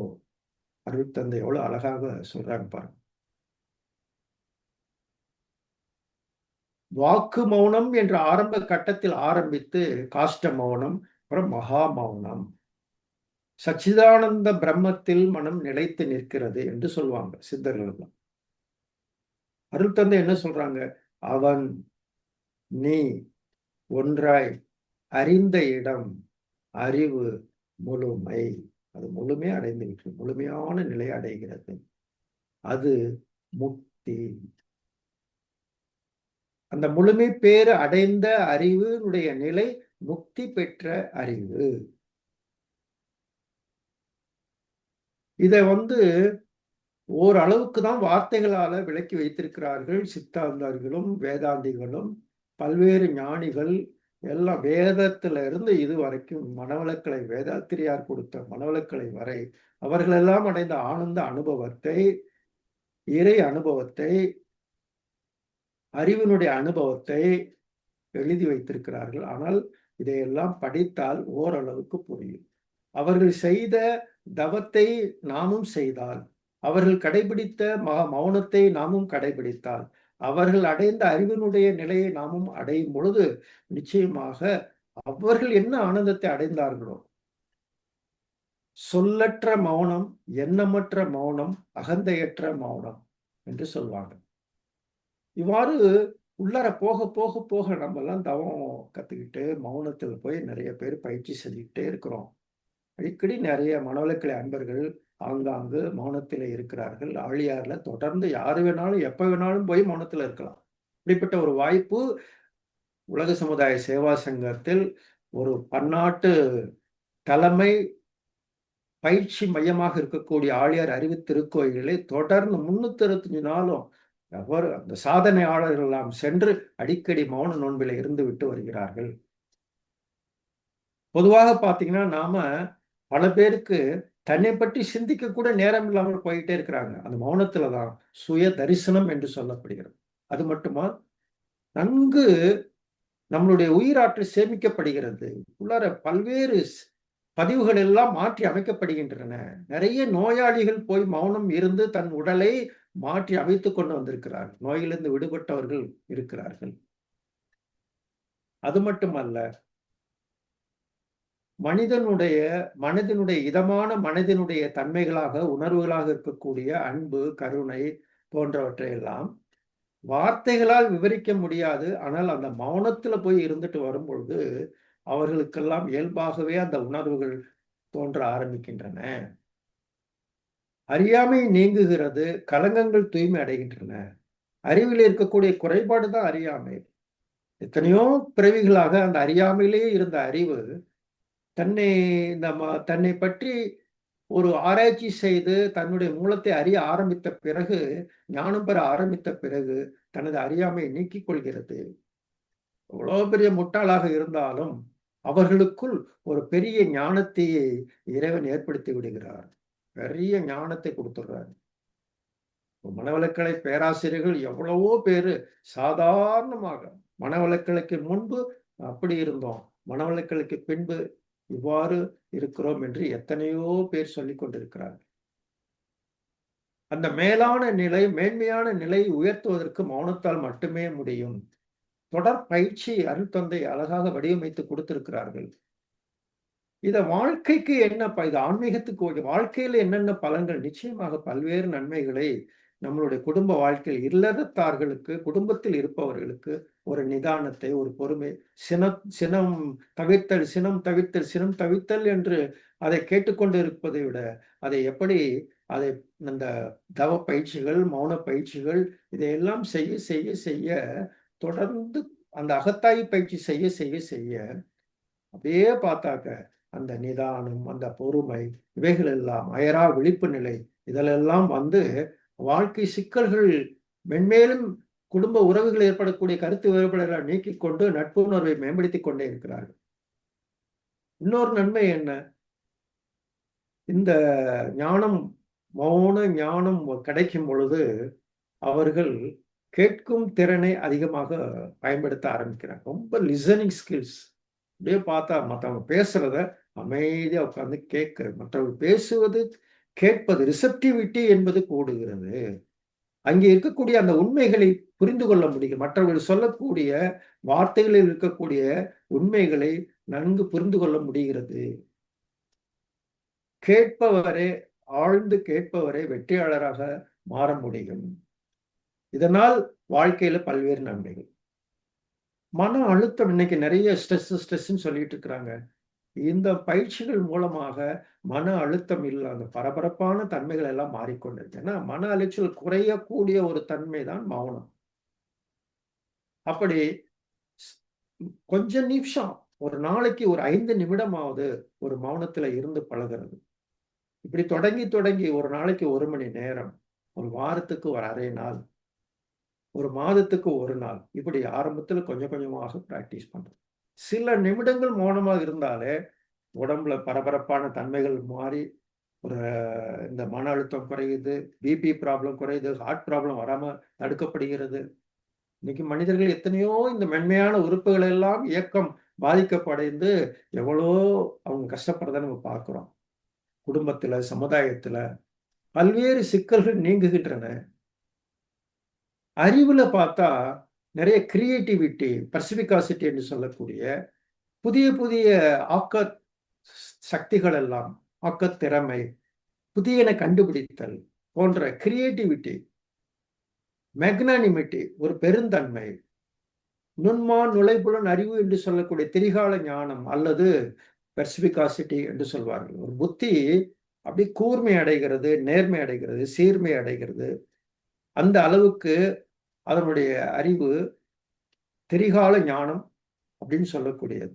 அதாவது இப்பொழுது நிகழ்காலத்தில் ஒரு முடிவை எடுப்பதற்கு ஏற்கனவே உள்ள பாஸ்ட்ல நடந்த அனுபவங்கள், இனி வரப்போகிற விளைவுகள், இவற்றை சிந்தித்து நிகழ்காலத்தில் எவ்வாறு ஒரு செயலை செய்வது, இந்த அறிவை கொண்டு எப்படி வாழ்வது, நிகழ்காலத்தை எப்படி வாழ்வது என்பதே அனைத்தையும் ஒரு குயிக்கா டிசிஷன் எடுக்கிறது. திரிகால ஞானம் அப்படின்னு சொல்லுவாங்க. பொதுவாக சத்தத்திலேயே இருப்பாங்க. இன்னைக்கு பாத்தீங்கன்னா பெரும்பாலோர் இன்றைய உலகம், நவீன உலகம், தற்காலத்துல இன்னைக்கு அமைதியான நிலையிலிருந்து வெகு தூரம் மனிதன் வந்து விட்டான். இவனுடைய ரசனை தன்மையெல்லாம் மாறி வந்திருக்கிறது. மிகப்பெரிய சப்தங்களை எல்லாம் எப்போதும் கேட்டுக்கொண்டே இருக்க வேண்டும். இந்த அளவுக்கு சத்தத்தில் இருப்பவர்களுக்கு அந்த இறை உணர்வு கிடைப்பது வெகு தூரமாக இருக்கும். சத்தத்தில் இருப்பவர்களுக்கு சத்தியம் புலப்படாது. மௌனத்தை உணர்ந்து கொள்ளாதவர்களுக்கு வார்த்தைகளை உணர்ந்து கொள்ள முடியாது. இன்னைக்கு என்ன வார்த்தை பேசுறோம்னு வார்த்தையே இல்லாமலே பேசிக்கொண்டே இருக்கிறோம். அதாவது பல்வேறு ஒரு நல்ல வார்த்தைகளையே பேசாம ஒரு சமுதாயம் அப்படி உருவாகி கொண்டிருக்கிறது. எதையோ பேசிக்கொண்டு வாழ்ந்து கொண்டிருக்கிறார்கள். மௌனமாக இருக்க தெரியாதவர்களுக்கு பேசுபவருடைய மொழி தெரியாது என்று சொல்லுவாங்க. இப்படி இந்த வாழ்க்கை பொதுவாக வேறு எங்கேயோ மனிதனை அழைத்து சென்று கொண்டிருக்கிறது. சும்மா இருப்பாங்க. வீட்டுல பெரியவங்க சும்மா கொஞ்சம் பேசாம இருக்கு, கொஞ்சம் சும்மா இரு அப்படின்னு. அப்ப பல தலைமுறைகள்ல பாத்தீங்கன்னா அவங்க பெரியவங்க சொல்றாங்கன்னா பேசாம ஒரு இடத்துல சும்மா உட்கார்ந்துருப்பாங்க. இப்ப அப்படியெல்லாம் உட்காரதெல்லாம் முடியாது, உட்கார தெரியல. கொஞ்ச நேரம் ஒரு குழந்தைகளை சும்மா இரு, கையில எதுவுமே கொடுக்காம சும்மா இருன்னு உட்கார வச்சு முடியுமா? யோசிச்சு பாருங்க. அந்த மனம் கடந்து அப்படியே தவிக்கும் கடந்து. ஒருத்தர் பழைய காலத்துல பாருங்க, அவங்க சும்மா வாழ்க்கை சும்மா இருந்து பழகியிருக்கிறாங்க. அதனாலதான் அவர்களுடைய வாழ்க்கையில் பெற்ற அனுபவங்கள், அவர்கள் அடைந்த நன்மைகள் இன்னை காலத்தை விட ஏராளமாக இருந்திருக்கின்றன. பொருளாதாரத்துல, வாழ்க்கை வசதிகளிலே அவர்கள் கொஞ்சம் குறைவாக இருந்திருக்கலாம். ஆனால் மன அமைதியிலும், நிறைவிலும், பொறுமையிலும், நிதானத்திலும், எடுக்கக்கூடிய முடிவுகளையும், உறவுகளிலும், எல்லாவற்றிலும் மேலோங்கி ஒரு நிலை, அந்த சும்மா இருத்தல் என்ற பயிற்சி. இப்ப பொதுவாக இந்த எது உயர்ந்த ஞான நிலை அப்படின்னு பார்த்தோம்னா, மௌனமே மிக உயர்ந்த ஞான நிலை. அந்த மௌனம் ஞானம் பெறுவதனால் கிடைக்கும். ஞானம் பெற மௌனம் உதவி செய்யும். மௌனமாக இருப்பவருக்கு ஞானம் உண்டாகும். அறிவிலே தெளிவு பெறலாம். அயரா விழிப்பு நிலை பெறலாம். மறைபொரு ரகசியங்களை உணர்ந்து கொள்ளலாம். அறியாமை, அலட்சியம், உணர்ச்சி வசத்திலிருந்து தன்னை மாற்றிக்கொள்ளலாம். மன அழுத்தத்தை நீக்கி பல நோய்களிலிருந்து தன்னை விடுபடுத்திக் கொள்ளலாம். இது மாதிரி நிறைய. கொஞ்ச நேரம் அந்த மௌனத்தை தினந்தோறும் கடைபிடிப்பவர்கள் காலையில் கொஞ்ச நேரம் ஒரு தவம், ஒரு அமைதி, நாள் முழுக்க அவங்க புத்துணர்ச்சியாக, அந்த உயிர் சக்தி சேமிக்கப்பட்டு புத்துணர்ச்சியாக, அறிவிலே ஒரு தெளிவு, நெஞ்சிலே உறுதி, அறிவிலே தெளிவு, பாரதியார் சொல்வார். அது மாதிரி அந்த சக்தியோடு வாழ்வக்கூடிய ஒரு தன்மை. ஆன்மா தூய்மை அடைந்து கொண்டே இருக்கிறது. மனம் தூய்மை அடைகிறது, வினைகள் தூய்மை அடைகின்றன. இவ்வாறு நிறைய ஒரு கடல் அலைகளோடு இருக்கக்கூடிய கடலை பார்த்திருக்கிறோம். அலைகளற்ற கடல் போன்ற நிலைக்கு மௌனம் என்று சொல்வார்கள். மனம் ஒரு குரங்கு என்று சொல்வார்கள். ஏனென்றால் அது தாவிக்கொண்டே இருக்கிறது. ஏன் தாவுகிறது? அறிவு அமைதியற்று இருக்கிறது. அந்த தாவுதல் நிறுத்தி ஒரு கட்டுப்பட்ட நிலை, மனம் அப்படியே ஒரு அமைதியான, ஏன்னா மனதை அடக்க நினைத்தால் அலையும், மனதை அறிய நினைத்தால் அது பாட்டுக்கு அடங்கும். புற அமைதியை விட அக அமைதியே நிலையானது. அதான் பொருள் இல்லாருக்கு உலகம் இல்லை, அருள் இல்லாருக்கு அவ்வுலகம் இல்லை என்று சொன்னார் வள்ளுவர். சித்தர்கள் எல்லாம் இந்த மௌனத்தை மகா வித்தையாக பார்த்தார்கள். ஒரு சமாதி உணர்வு, சமாதி நிலை எங்க பார்த்தாலும் பார்த்தீங்கன்னா, திருவண்ணாமலை பக்கம்லாம் போனோம்னா நிறைய சாதனையாளர்கள் அவங்க பாட்டு பேசாம இருப்பாங்க. ஏன்னா அதுதான் கடைசி பயிற்சியாக வைத்திருக்கிறார்கள். கடைசியான பயிற்சி, ஒரு ஆன்மீகத்தில் கடைசியான ஒரு பயிற்சி என்ன? மௌனமாக இருந்து பழகுவது.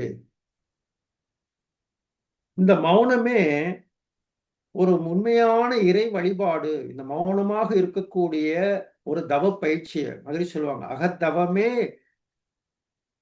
இந்த வழிபாட்டு முறைகளை எல்லாம் உயர்ந்த வழிபாடு என்று சொல்லுவோம். எல்லா கோயில்களையும் பெரிய பெரிய மண்டபங்களை ஏன் கட்டி வச்சாங்க? மௌனமாக இருப்பதற்கு தான்.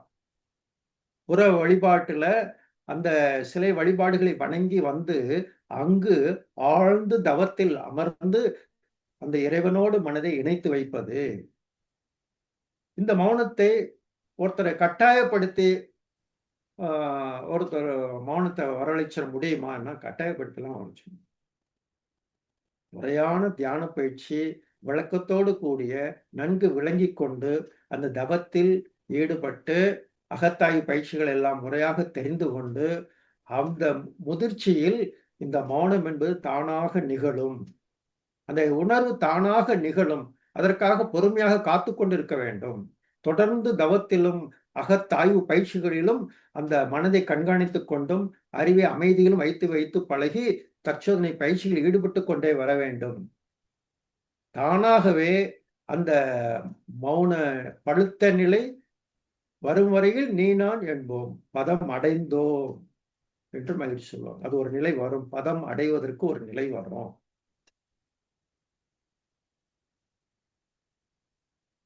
வாக்கு சித்தி என்று சொல்லுவாங்க. வாக்கு சித்தி, வாக்கு அப்படியே அந்த மௌனத்துல இருந்து அவங்க வாக்கு சுத்தமாக அப்படியே எது சொன்னாலும் நடக்குது என்று சொல்லக்கூடிய பியூரிட்டி ஆஃப் ஸ்பீச் என்று சொல்லுவாங்க.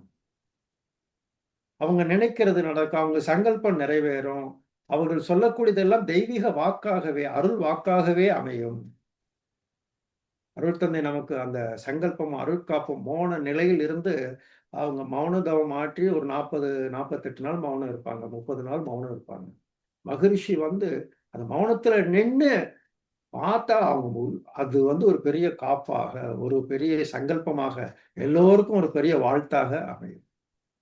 அந்த இறை உணர்வு நிலையில் நீ இருந்து கொண்டு மௌனத்தில் இருப்பவர்களுக்கு அத்தகைய ஒரு உயர்ந்த நிலை கிடைக்கும். சோ ஆன்மீக மேம்பாட்டிற்காக இந்த மௌனம் ஒரு ஞானத்திலே உயர்ந்து ஒரு வாழ்க்கை வசதிகளிலே ஒரு நிறைவை அடைவதற்கும் இது பயன்படுகிறது. 2 விதமாக ஒரு சங்கல்பம் எடுத்துக்கொள்கிறோம், ஒன்றை நிறைவேற்ற வேண்டும் என்பதற்காகவும் மௌனம் இருக்கலாம், ஆன்ம தூய்மைக்காகவும் மௌனம் இருக்கலாம். இவ்வாறு கிடைத்திருக்கக்கூடிய அந்த மௌனத்தை, இதைத்தான் உயர்ந்த ஒரு ஞான நிலையாக ஞானிகள் எல்லாம் அடைந்தார்கள். அதை அடைஞ்சத நமக்கு கொடுத்திருக்கிறாங்க. மகரிஷி சொல்லுவாங்க,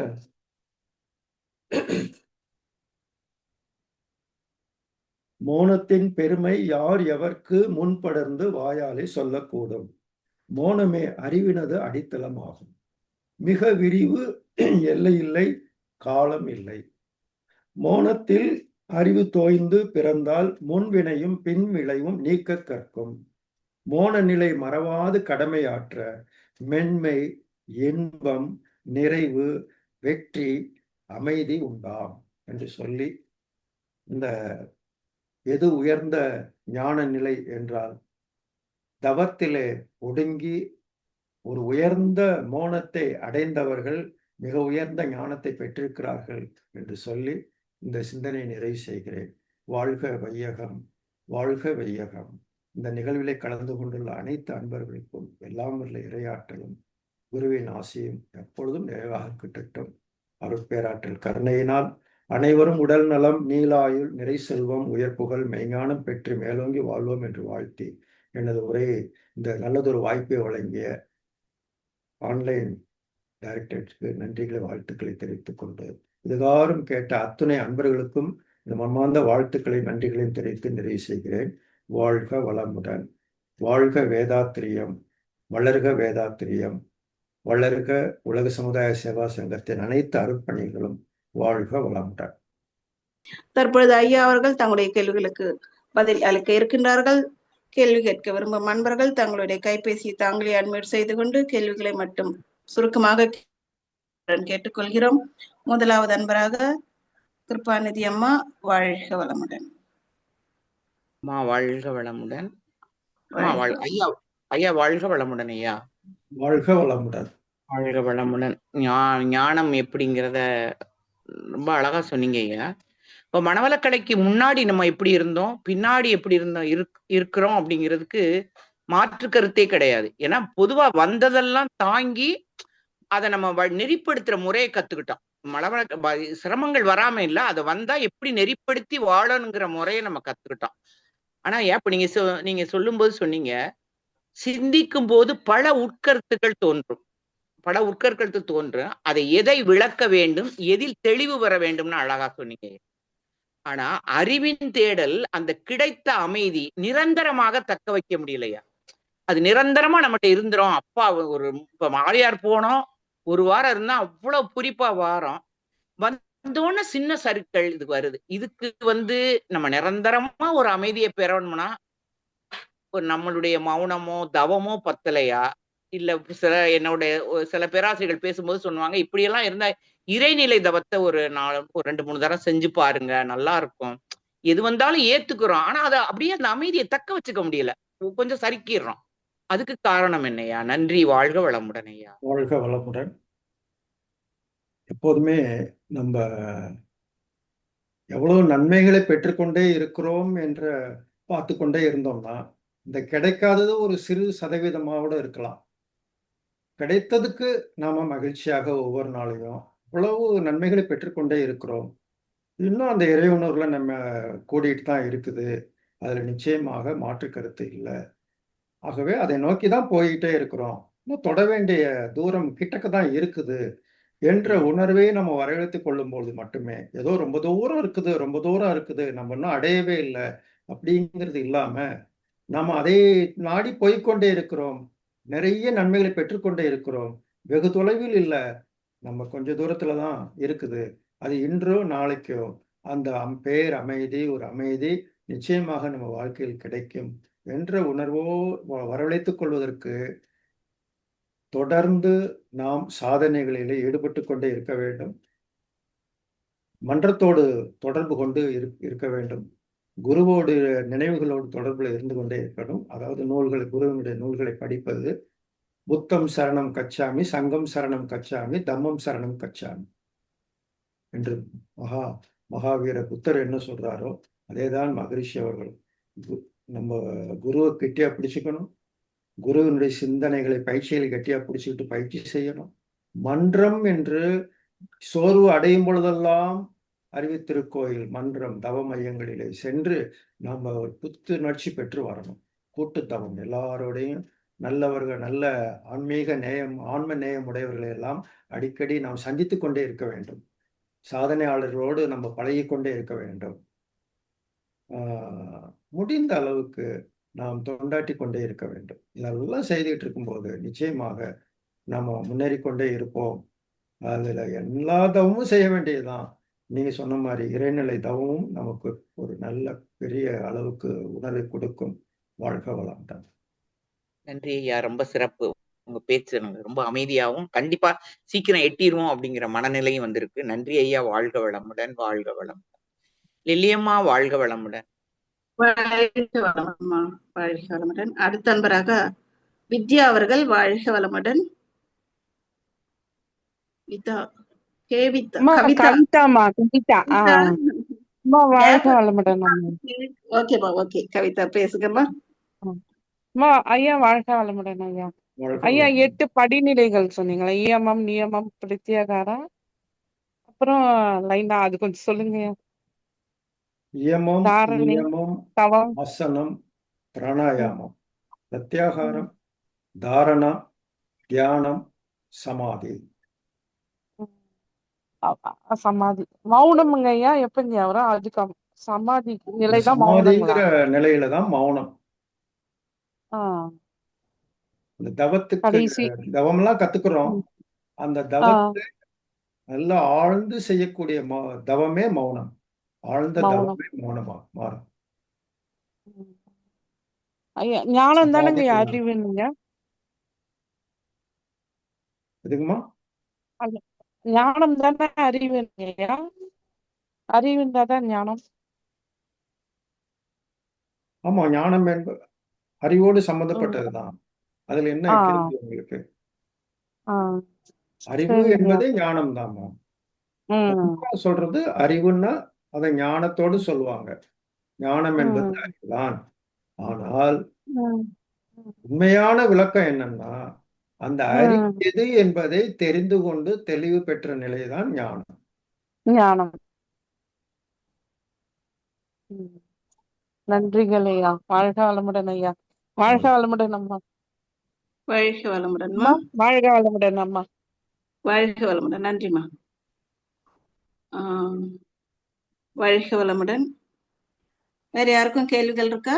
கேள்வி கேட்க வரும் அன்பர்கள் தங்களுடைய கைகளை உயர்த்துமாறு கேட்டுக்கொள்கிறோம். வாழ்க வளமுடன்.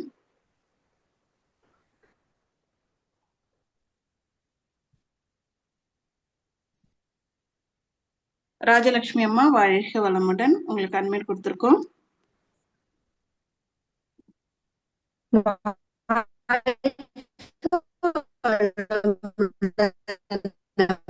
அம்மா கொஞ்சம் சிக்னல் சரியில்லை. இப்ப பேசுங்க. கேக்குதாம்மா? இப்ப கேக்குதுமா, பேசுங்கம்மா. வாழ்க வளமுடன்மா. வாழ்க வளமுடன் ஐயா. வாழ்க வளமுடன் ஐயா. ரொம்ப மௌன நிலைக்க போயிட்டோம் ஐயா. மௌனம் இந்த மாதிரி ஒரு ஃபீல் கிடைச்சது. மௌனத்து கிளாஸுக்கு போனா எப்படி ஒரு ஃபீல் கிடைக்குமோ அது நாங்க அப்படியே உங்களோடயே வந்தோம். ரொம்ப சொல்ல முடியல, அவ்வளவு இதுவா இருந்துச்சு. வாழ்க வளமுடன். கேள்வியா கேட்கறதுக்கு இல்ல, எல்லாமே மனசுக்கே ஆகிறது. வாழ்க வளமுடன். நன்றி ஐயா. நன்றி ஐயா. நன்றி. வாழ்க வளமுடன். வாழ்க வளமுடன்மா. அடுத்த அன்பராக காந்திமதி லட்சுமணன் வாழ்க வளமுடன். வாழ்க வளமுடன். வாழ்க வளமுடன். வாழ்க வளமுடன். உரை ரொம்ப சிறப்பா இருந்ததுங்க ஐயா. ஐயா மௌனம் உயர்ந்த நிலைங்கிறது சரியான விஷயம். நான் உங்கள்கிட்ட கேட்குற பொதுவான ஒரு விஷயம், இப்போ குடும்பத்தில் ஒரு விஷயங்கள் நடக்குது அப்படிங்கிறப்ப தவறு செய்கிறவங்களும் மௌனமாக தவறு செய்கிறாங்க. அப்போ மௌனம், அதாவது எப்படி தெரியாமல் தவறு செய்கிறாங்களோ மௌனமாகவே செய்யக்கூடிய விஷயங்களை செயல்படுத்துகிறப்ப நம்ம மௌனமாக இருக்கிறப்ப அந்த விஷயங்கள் எல்லாமே இப்படி பண்ணுறாங்களேன்னு சொல்லிட்டு நம்ம மனநிலையை டோட்டலாகவே எல்லாமே அஃபெக்ட் ஆகுது. அப்போ அதை சரி பண்ணணும் அப்படின்னா மௌனமாக இருந்து சரி பண்ணுறதா, இல்லை அந்த சூழ்நிலையில் நம்ம எங்கே எடுத்து சொல்லணுமோ என்ன பேசணுமோ அந்த விஷயங்கள் மாறுறப்ப அந்த அட்மாஸ்பியர் மாறுது. அப்போ அந்த இதை எப்படிங்க சரி பண்ணுறது? மௌனம் ஹேண்டில் பண்ணுற விதம் நிறைய விஷயம் இருக்கு இல்லையா? அது எப்படிங்க கொண்டு போகிறது? அது தியானத்துக்கு மட்டுமே ஆன்மீகமாக மௌனமாக இருக்கிறது மட்டும் இது இல்லை. இது அப்ளிகேஷனாக நம்ம லைஃப்பில் கொண்டு போகிறதுக்கு எப்படி சரியான கொண்டு போகிறது? ஒரு கணவனாக இருக்கட்டும், மனைவியாக இருக்கட்டும், குடும்ப நபர்கள், நாத்தனார், உறவினர்களாக இருக்கட்டும், வெளியில் இருக்க நபர்களாக இருக்கட்டும், மௌனமாக இருந்து ஒரு விஷயங்களை சரியா செஞ்சா ஓகே. தவறுகள் பண்றாங்கிறப்ப அந்த சூழல்ல நம்ம போய் எடுத்து சொல்றப்ப டோட்டல் அட்மாஸ்பியர் மாறுது, எல்லாமே சூழ்நிலை மாறுது, வார்த்தைகள் மாறுது, எல்லாம் மாறுது. அப்ப அந்த திரும்ப நார்மல் நிலைக்கு வரணுங்கிறப்ப சரியான நிலை கொண்டு வர்றதுக்கு மௌனம் எங்க எப்படி உதவுங்க ஐயா? வாழ்க வளமுடன். வாழ்க வளமுடன். நல்ல கேள்வி கேட்டீங்க. அதாவது சில பேர் வந்து மௌனமாவே துன்பத்தை கொடுப்பாங்க. அதாவது நம்ம செயல்கள்ல பேசிக்கிட்டே துன்பத்தை கொடுக்குறவங்க இருக்கிறாங்க, செயலால செஞ்சு துன்பம் கொடுக்குறவங்க இருக்கிறாங்களா, மனதால பேசாமலே துன்பம் கொடுக்குறவங்க இருக்கிறாங்க. நல்ல செயல்களை அதே மாதிரி நன்மைகளை செய்பவர்கள் செயலை செய்தும் நன்மையை செய்துகிட்டு இருக்கிறாங்க. வார்த்தைகளாலும் பிறருக்கு நன்மையை கொடுக்குறாங்க. எதுவுமே செய்யாம மனதாலும் பிறருக்கு நன்மைகளை கொடுப்பாங்க. வாழ்த்து மூலியமா மனதுக்குள்ளார தவத்துல வாழ்த்தி வாழ்த்தி பிறருக்கு நன்மை செய்ய முடியும். அதாவது இன்னொரு பக்கம் என்னன்னா, உணர்ச்சி வயப்பட்ட நிலை. அந்த உணர்ச்சி வயப்பட்ட நிலையில சில பேர் வந்து மௌனமாகவும் அந்த உணர்ச்சி கொந்தளிப்புல அங்க இருக்கும். ஆனா வாய் மட்டும் பேசாம இருப்பாங்க. அந்த இதெல்லாம் தடார் புடார்னு வீட்டுக்குள்ளார பார்த்தீங்கன்னா எல்லாமே ஒரு மற்ற உபகரணங்கள் பேசும். அவங்க பேச மாட்டாங்க. இதைத்தான் நீங்க சொல்றீங்கன்னு நினைக்கிறேன். இந்த மாதிரி உள்ளவர்களையும் அவர்களுடைய மனம் உணர்ச்சி நிலையில் இருக்கிறது. அந்த மனதினுடைய தன்மைகளை மாற்றுவதற்கு நாம் அறிவு நிலையிலே இருந்துதான் அதை சரி பண்ண முடியுமே தவிர, நாமளும் உணர்ச்சி நிலையிலே இருந்தோம் என்றால் அவர்களைப் போல அங்கே மேலும் மேலும் சிக்கல்கள் வந்து கொண்டுதான் இருக்கும். யாரு விட்டு கொடுக்கிறது அப்படின்னா, அறிவுல இருப்பவர்கள் தான் விட்டு கொடுக்க வேண்டும். அறிவுல விட்டு கொடுப்பவர்கள், அறிவுல உயர்ந்தவர்கள் தான் விட்டு கொடுப்பவர்கள் என்றால், அந்த அறிவை உயர்த்திக்கிறதுக்கு அறிவுக்கு பயிற்சி முறையாக செய்து கொண்டு வருபவர்களால் தான் அந்த நேரத்தில் பொறுமை காக்க முடியும், நிதானத்துக்கு வர முடியும். ஆகவே தொடர்ந்து நல்ல பயிற்சிகளில் நாம் ஈடுபட்டு கொண்டிருப்பவர்கள், அவர்களுக்கு தான் அந்த நேரத்துல பொறுமையாக இருந்து அதை சாதிக்கணும் அப்படிங்கிற தன்மையெல்லாம் கிடைக்கும். ஆகவே நீங்க பொறுமை, விட்டு கொடுத்தல், தியாகம் இந்த 3 நாள் தான் குடும்பத்துக்குள் வரக்கூடிய பிரச்சனைகளை நாம சரி செய்ய முடியும் அப்படிங்கிறது குருவினுடைய வாக்கு. அதுல எந்தவித மாற்று கருத்தும் இல்லை அப்படிங்கிறத நல்லா புரிஞ்சுக்கணும். இதற்கெல்லாம் உதவி செய்வதற்கு தொடர்ந்து அவர்களை நாம் தவத்தில் வாழ்த்தி கொண்டே இருக்கணும். ஏதோ சும்மா அப்படிலாம் வந்து யாரும் நமக்கு துன்பத்தை கொடுத்து விட முடியாது. என் வினையே அங்கே வெளிப்படுகிறது. என் வினைதான் அவர்கள் மூலமாக வெளிப்பட்டு கொண்டிருக்கிறது. அவர்கள் மட்டும் காரணம் அல்ல. என் வினையும் அங்கே வெளிப்பட வேண்டிய நேரம் அவர்கள் மூலமாக எனக்கு அது துன்பமாக வருகிறது என்று அமைதி பெற்று வாழ்த்தி தான் அதை சரி செய்ய வேண்டும்.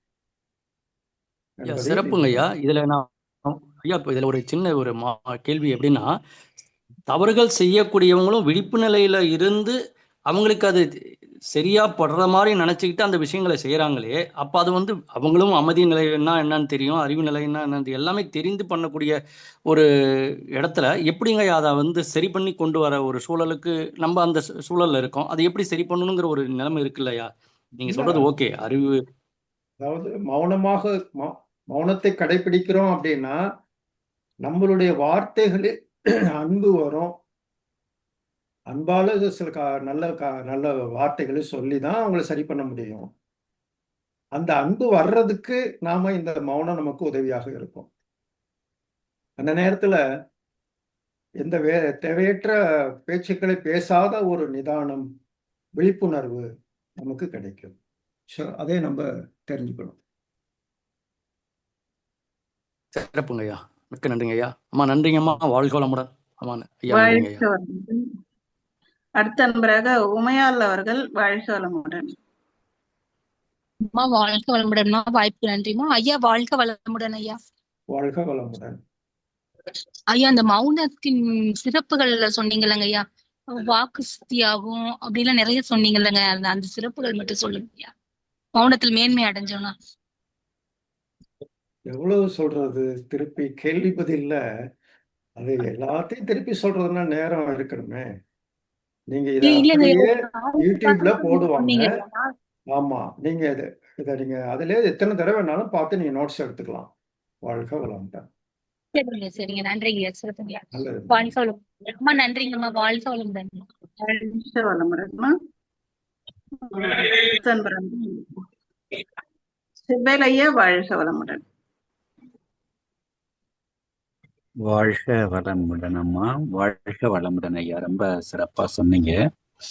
நம்ம மனவளக்கலை மன்றத்துல இருந்தோம். மன்றத்துல இந்த உடற்பயிற்சி, தவம், இந்த நாள் ஒரு நற்சிந்தனை நம்ம கொடுக்குறோம். மனவளக்கலை அன்பர்களுக்கு நம்ம கொடுக்குறோம். சில அன்பர்கள் நம்ம பழைய ஆளுங்களாங்க வராங்க. அவங்க சில இது செய்யக்குள்ள நம்ம அந்த முடிவில் நாள் ஒரு நற்சிந்தனை கொடுக்குறோம். அவங்களுக்கு பதிகிறதுக்காக நம்ம அந்த வழிகளை பின்பற்றுறோம்.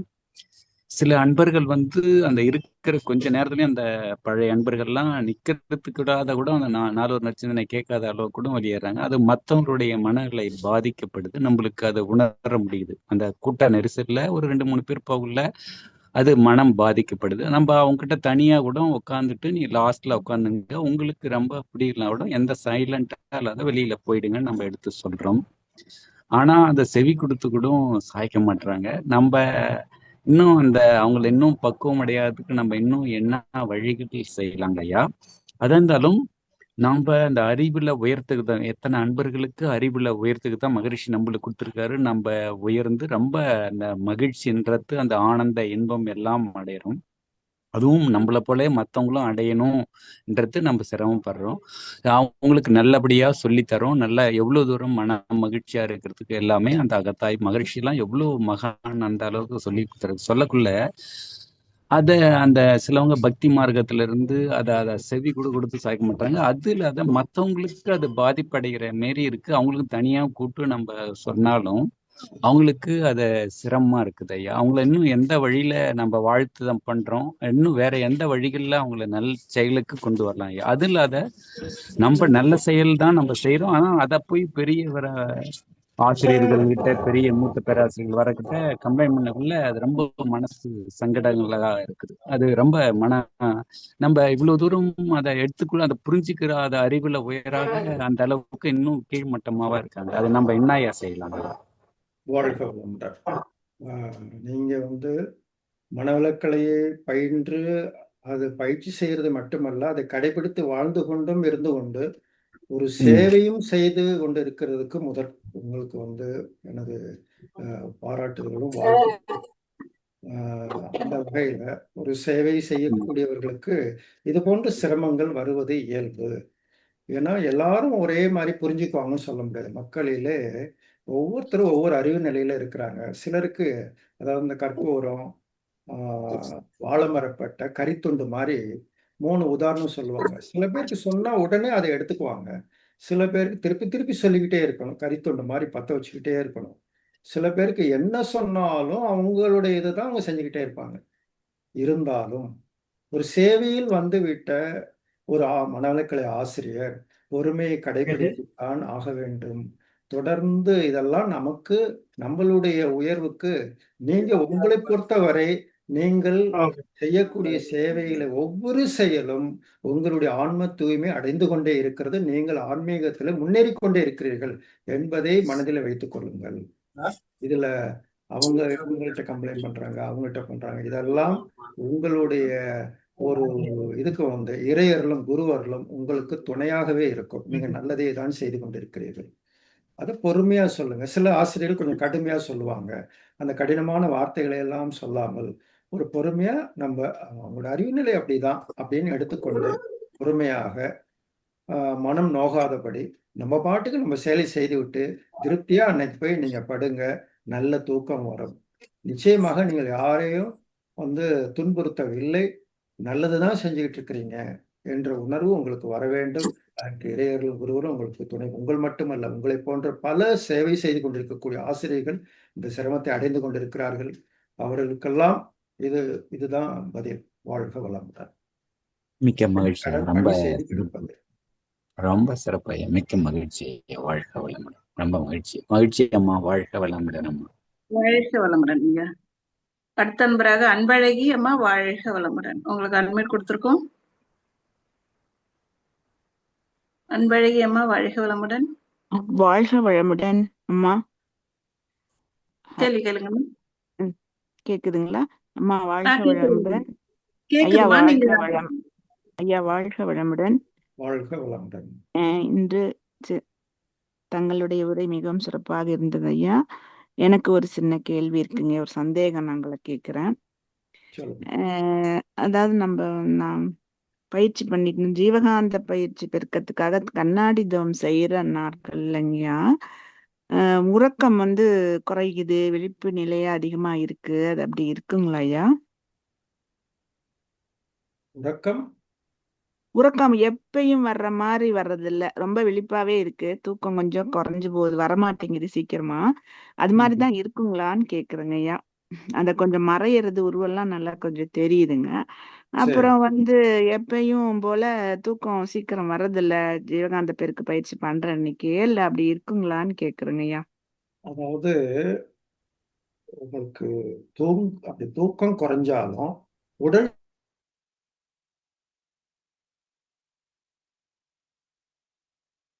மாதிரி இருக்குதுன்னு மறுநாள் காலையில எந்திரிச்சிங்கன்னா, இதுல ஏதோ இந்த பயிற்சிகளில ஏதோ நேரம் சரியா செய்யாம, அதாவது அதுக்குரிய முறையாக செய்யாம, கொஞ்சம் அதிக நேரம் எடுத்து நீங்க செய்யற மாதிரி இருந்திருக்கலாம்.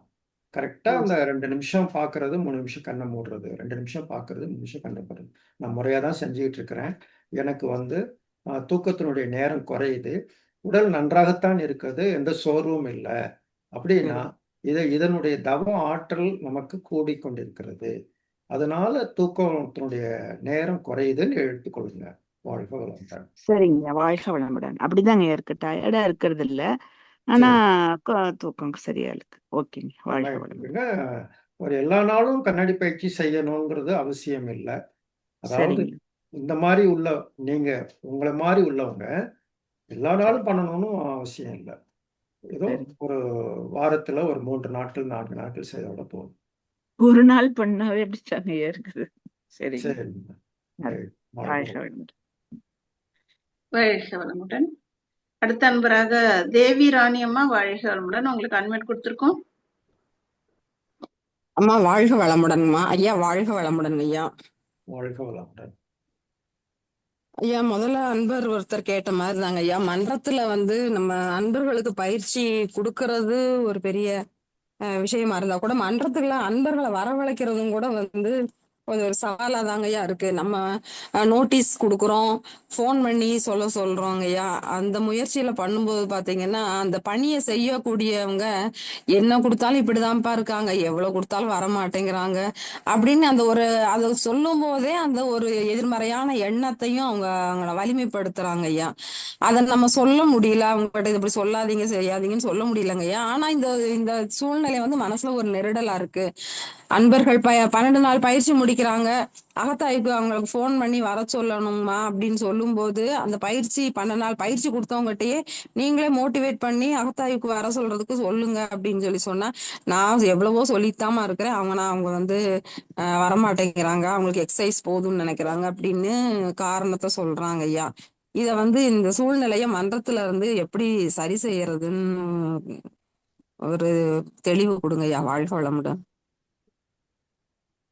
ஆசிரியர்களுக்குன்னு திறநோக்கு பயிற்சி, அதுலதான் இதை பத்திலாம் அதிகமா நம்ம பேசுவோம். நிறைய ஆசிரியர்கள் சோர்வடையாம அந்த சர்வீஸ்ல ஈடுபடணும். எந்த அளவுக்கு நமக்கு என்ன எவ்வளவு பண்ணியும் அன்பர்களை வந்து நிறைவா நம்ம பார்க்க முடியலையே, அந்த ஒரு குறை வேண்டியதில்லை. நம்ம பாட்டுக்கு நம்ம செஞ்சுக்கிட்டே இருக்கிறோம். கொஞ்சம் அந்த பகுதி மக்களுக்கு எவ்வளவு தூரம் நம்ம தெரியப்படுத்த முடியுமோ பல்வேறு கோணங்கள்ல நம்ம முயற்சி செய்யலாம். சில பேர் ரோட் ஷோ பண்றாங்க, சில பேர் பத்திரிகைகள்ல வச்சு விளம்பரம் கொடுக்குறாங்க, பத்திரிகையிலேயே விளம்பரம் கொடுக்குறாங்க. இப்படி ஒவ்வொரு முயற்சி எடுத்துக்கொண்டிருக்கிறார்கள். உங்க ஊருக்கு உங்களுடைய பொருளாதாரத்துக்கு ஏற்ப நீங்க எந்த அளவுக்கு அதை தெரியப்படுத்த முடியுமோ தெரியப்படுத்திட்டு அமைதியாக நல்ல பயிற்சி செய்யக்கூடியவர்கள், ஆசிரியர்கள் தொடர்ந்து மன்றத்துக்கு வந்து அமர்ந்து நீங்க தவத்துல வாழ்த்த உங்களுடைய தவ அலைகள் ஏற்ப அந்த ஊர் முழுக்க பரவி யாருக்கெல்லாம் தேவையோ அவர்கள் தானாகவே அந்த தவமயத்துக்கு மன்றத்துக்கு வந்துருவாங்க. இதை நல்லா மனசுல வச்சுக்கோங்க. இதெல்லாம் இது வந்து விளம்பரத்தை பார்த்து வர்றதெல்லாம் ரொம்ப குறைவு. அது எல்லாம் தெரியும். அது முடிஞ்ச அளவுக்கு இந்த பயிற்சி எடுத்தவங்கள நல்ல உணர வச்சிட்டோம்னா நிச்சயமாக அவர்கள் சொன்னா 10 பேர் வருவாங்க. அதை வச்சுக்குவோம். அதனால நீங்க பாட்டு சந்தோஷமா செய்யுங்க. ஒவ்வொரு நாளும் மகிழ்ச்சியா 2 பேருக்கு சொல்லிக் கொடுத்தாலும் மகிழ்ச்சியா சொல்லிக் கொடுங்க. மகரிஷிலாம் அந்த காலத்துல அவர் தனி ஒருவராக நோட்டீஸை கையில வச்சுக்கிட்டு ரயில்வே ஸ்டேஷன்ல போய் கொடுத்துட்டு இருப்பாங்களாம். இப்படியெல்லாம் சரி உருவாகுனதுதான் நம்மளுடைய சங்கம். அதனால சரி ஆளொரு மேனி அது வளர்ந்து கொண்டு தான் இருக்கோம். நம்ம பாட்டுக்கு சர்வீஸ் பண்ணிக்கிட்டே இருக்கோம். இந்த நல்ல விஷயங்கள் மக்களுக்கு கிடைப்பது என்பது அவர்கள் அத இத இத தவிர்த்துட்டு மத்த இதுக்கு தான் அதிக முக்கியத்துவம் கொடுத்துக்கிட்டு இருக்காங்க உலக மக்கள். அந்த மாயையில் இருக்கிறாங்க. அதிலேருந்து கொண்டு வர்றது கொஞ்சம் சிரமம் தான். எல்லாரும் சிரமப்பட்டு தான் இவ்வளவு காலம் ஆன்மீக சேவை ஆற்றிக் கொண்டிருக்கிறார்கள். அதனால நம்மளுக்கு நல்ல வாய்ப்பு கிடைச்சிருக்குது. அந்த வாய்ப்பை நழுவ விடாம நம்ம புண்ணிய பலனை குரு காணிக்கை நம்ம பாட்டுக்கு வினைகளை தூய்மை செய்து கொண்டு திருப்தியாக சேவை செய்து கொண்டிருப்போம். வாழ்க வளமுடன். நன்கு வாழ்க வளமுடன். நடைபெற்றுக் கொண்டிருக்கக்கூடிய மன்றங்களை மன்ற பொறுப்பாளர்களோடு மண்டல அளவில் நீங்க அவங்களோடு தொடர்பு கொள்ளும் பொழுது நிறைய ஐடியாஸ் கொடுப்பாங்க என்பதை சரி தெரிவித்துக் கொள்கிறேன். வாழ்க வளமுடன். வாழ்க வளமுடன் ஐயா, வாழ்க வளமுடன். வாழ்க வளமுடன். அடுத்த அன்பராக ரகுராம் அவர்கள் வாழ்க வளமுடன். உங்களுக்கு அன்மைட் கொடுத்திருக்கோம். வாழ்க வளமுடன் ஐயா, வாழ்க வளமுடன் அம்மா. வாழ்க ரொம்ப வளமுடன். நன்றி. இந்த வாய்ப்பு கொடுத்தாங்க அம்மாவுக்கு ஐயாவுக்கு ரொம்ப நன்றி ஐயா. அந்த சிறப்புரையை நான் முழுமையா என்னால கேட்க முடியல ஐயா, பணி நிமித்தமா இப்பதான் ஐயா வந்தேன், மன்னிக்கவும் ஐயா. இன்னும் சிறிய கவலைப்படாதீங்க, இது ஒரு யூடியூப்ல இருக்கும், நீங்க கேட்டுக்கலாம். நன்றிங்க ஐயா. ஒரு சின்ன சந்தேகம் ஐயா. அந்த தவம் பண்றோம், துரியாதீத தவம் பண்றோம். அப்ப துரியன்னு சொன்னோன்னே ஆக்னன்னு சொல்றப்ப ஆக்னிக்கு வர மாட்டேங்குது. துரியன்னு சொன்னா நேரா போய் உச்சில அரிக்கிற மாதிரி ஒரு உணர்வு வருது ஐயா. உடனே வந்துடும், 2 செகண்ட் கூட இல்லை, உடனே வந்துடும். ஆனா அந்த ஆக்கினா பண்றப்ப விரலை வச்சு என் மண்டலத்து ஆசிரியர் பண்ணி கொடுப்பாரு, அவர் 2 செகண்ட்ல வந்துடும். ஆனா துரியன்னு சொல்றப்ப டைரக்டா போய் மண்டையில நிக்குதுயா. அதனால எதுவும் எதுவும் உண்டா இல்ல எப்படி, எனக்கு சரியா புரியல. அதனால அதீத உணர்வு இருக்கா இல்ல உணர்வு இல்லையா, அதுதான் உணர்வா அப்படிங்கிறது எனக்கு கொஞ்சம் சந்தேகம் ஐயா. அதாவது இந்த உணர்வுகள் எல்லாமே துரியத்துல அந்த உயிரினுடைய அழுத்தத்தை ஒரு புள்ளி அளவுல நீங்க ஒரு அழுத்தமாக உணர்வீங்க. இதுதான் அந்த துரிய உணர்வு. அது தலை முழுக்க ஒரு சுழற்சி அனுபவமாகவும் இருக்கும். ஒரு ஒடுங்கி ஒரு நிலையில ஒரு புள்ளியான ஒரு அனுபவமாகவும் கிடைக்கும். ஸோ இதுல நீங்க அந்த ஏதோ ஒரு குறுகுறுன்னு ஒரு உணர்வு நடு உச்சியில அழுத்தத்தை உணர்றீங்கனாவே துரிய நிலைக்கு நம்மளுடைய மனம் வந்து நிக்குது அப்படின்னு எடுத்துக்கலாம். நன்றிங்கய்யா, நன்றிங்கய்யா. எனக்கு இப்ப முன்னாடி மாதிரி தலைவலி எல்லாம் இல்லை. அந்த தவம்லாம் பண்ண ஆரம்பிச்சதுல இருந்து என் மன்றத்து ஆசிரியருக்கு தான் பெரிய நன்றி சொல்லணும். ஏதாவது ஒரு உடம்பு சரியில்லை அப்படின்னு சொன்னா முன்னாடி எல்லாம் தலைவலிக்கு மாத்திரை மருந்து எடுக்க போவேன். ஒரு சின்ன கோவம் இல்லை ஒரு சின்ன ட்ரெஸ் இருந்தாலே ஓடி போய் ஏதாவது மருந்து எடுக்க போவேன். இப்ப 2 நிமிஷம் உட்காந்து இந்த மூச்சு பயிற்சி எல்லாம் சொல்லி கொடுத்துருக்காங்க. அதை சொன்ன 2 செகண்ட் தான்யா ஒரு பெரிய மாற்றம். எனக்கு பெரிய மாற்றம், நிறைய நன்மை அடைஞ்சிருக்கேன். எல்லாருக்கும் பெரிய நன்றி தான் சொல்லணும். உட்காந்து சொல்லுவேன், ஒவ்வொரு ஆளா ஒவ்வொரு ஆழியார் மன்றத்துல இருந்து பெரிய பெரிய ஆசிரியர்களுக்கு எல்லாருக்கும் மன நிறைவா சொல்றப்ப மனசு ரொம்ப ஃப்ரீயா இருக்கும். நல்லா உணர்வேன் அதை. சரி, இந்த 2 நிமிஷம் போய் யாருக்காவது நன்றி சொல்லிட்டு வருவோம் அப்படின்னு சொல்லிட்டு போய் உட்காந்து சொன்னோம்னாக்கா அப்படியே ஃப்ரீயா இருக்குயா, நல்லா இருக்கு. நான் வாழ்க்கையில உணராத விஷயம் 46 வயசுல நிறைய உணர்ந்திருக்கேன். ரொம்ப நன்றிங்க, ரொம்ப நன்றி. வாழ்க வளமுடன். நன்றிங்க அம்மா. மறவாம அதை செய்து கொண்டு இருக்கிறீங்க. வாழ்த்துக்கள். வாழ்க வளமுடன். வாழ்க வளமுடன் ஐயா, வாழ்க வளமுடன். மிக்க நன்றிங்க ஐயா. நன்றிங்கம்மா, நன்றிங்கம்மா, நன்றி. வாழ்க வளமுடன். வாழ்க வளமுடன். அடுத்த அன்பராக தீபாமா வாழ்க வளமுடன். உங்களுக்கு அன்மைட் கொடுத்திருக்கோம். வாழ்க வளமுடன் அம்மா. நான் பேசுறது கேக்குதுங்களா? கேக்குதுமா. வாழ்க வளமுடன் ஐயா. நானு உங்களுடைய இந்த உரையை கேட்கறதுக்கு முதல்ல நானு என்னுடைய ஏபிடி அம்மா நீதா அவங்களுக்கு வாழ்க வளமுடன் சொல்றேன். அவங்க உங்க உரையை ஆரம்பிக்கிறதுக்கு ஒரு 20 நிமிஷத்துக்கு முன்னாடிதான் எனக்கு இந்த லிங்க் கொடுத்தாங்க. எனக்கு நான் உண்மையிலே கொஞ்சம் பதட்டமான நிலைமையில இருக்கிற ஒரு நேரத்துல எனக்கு அவங்க கொடுத்தாங்க.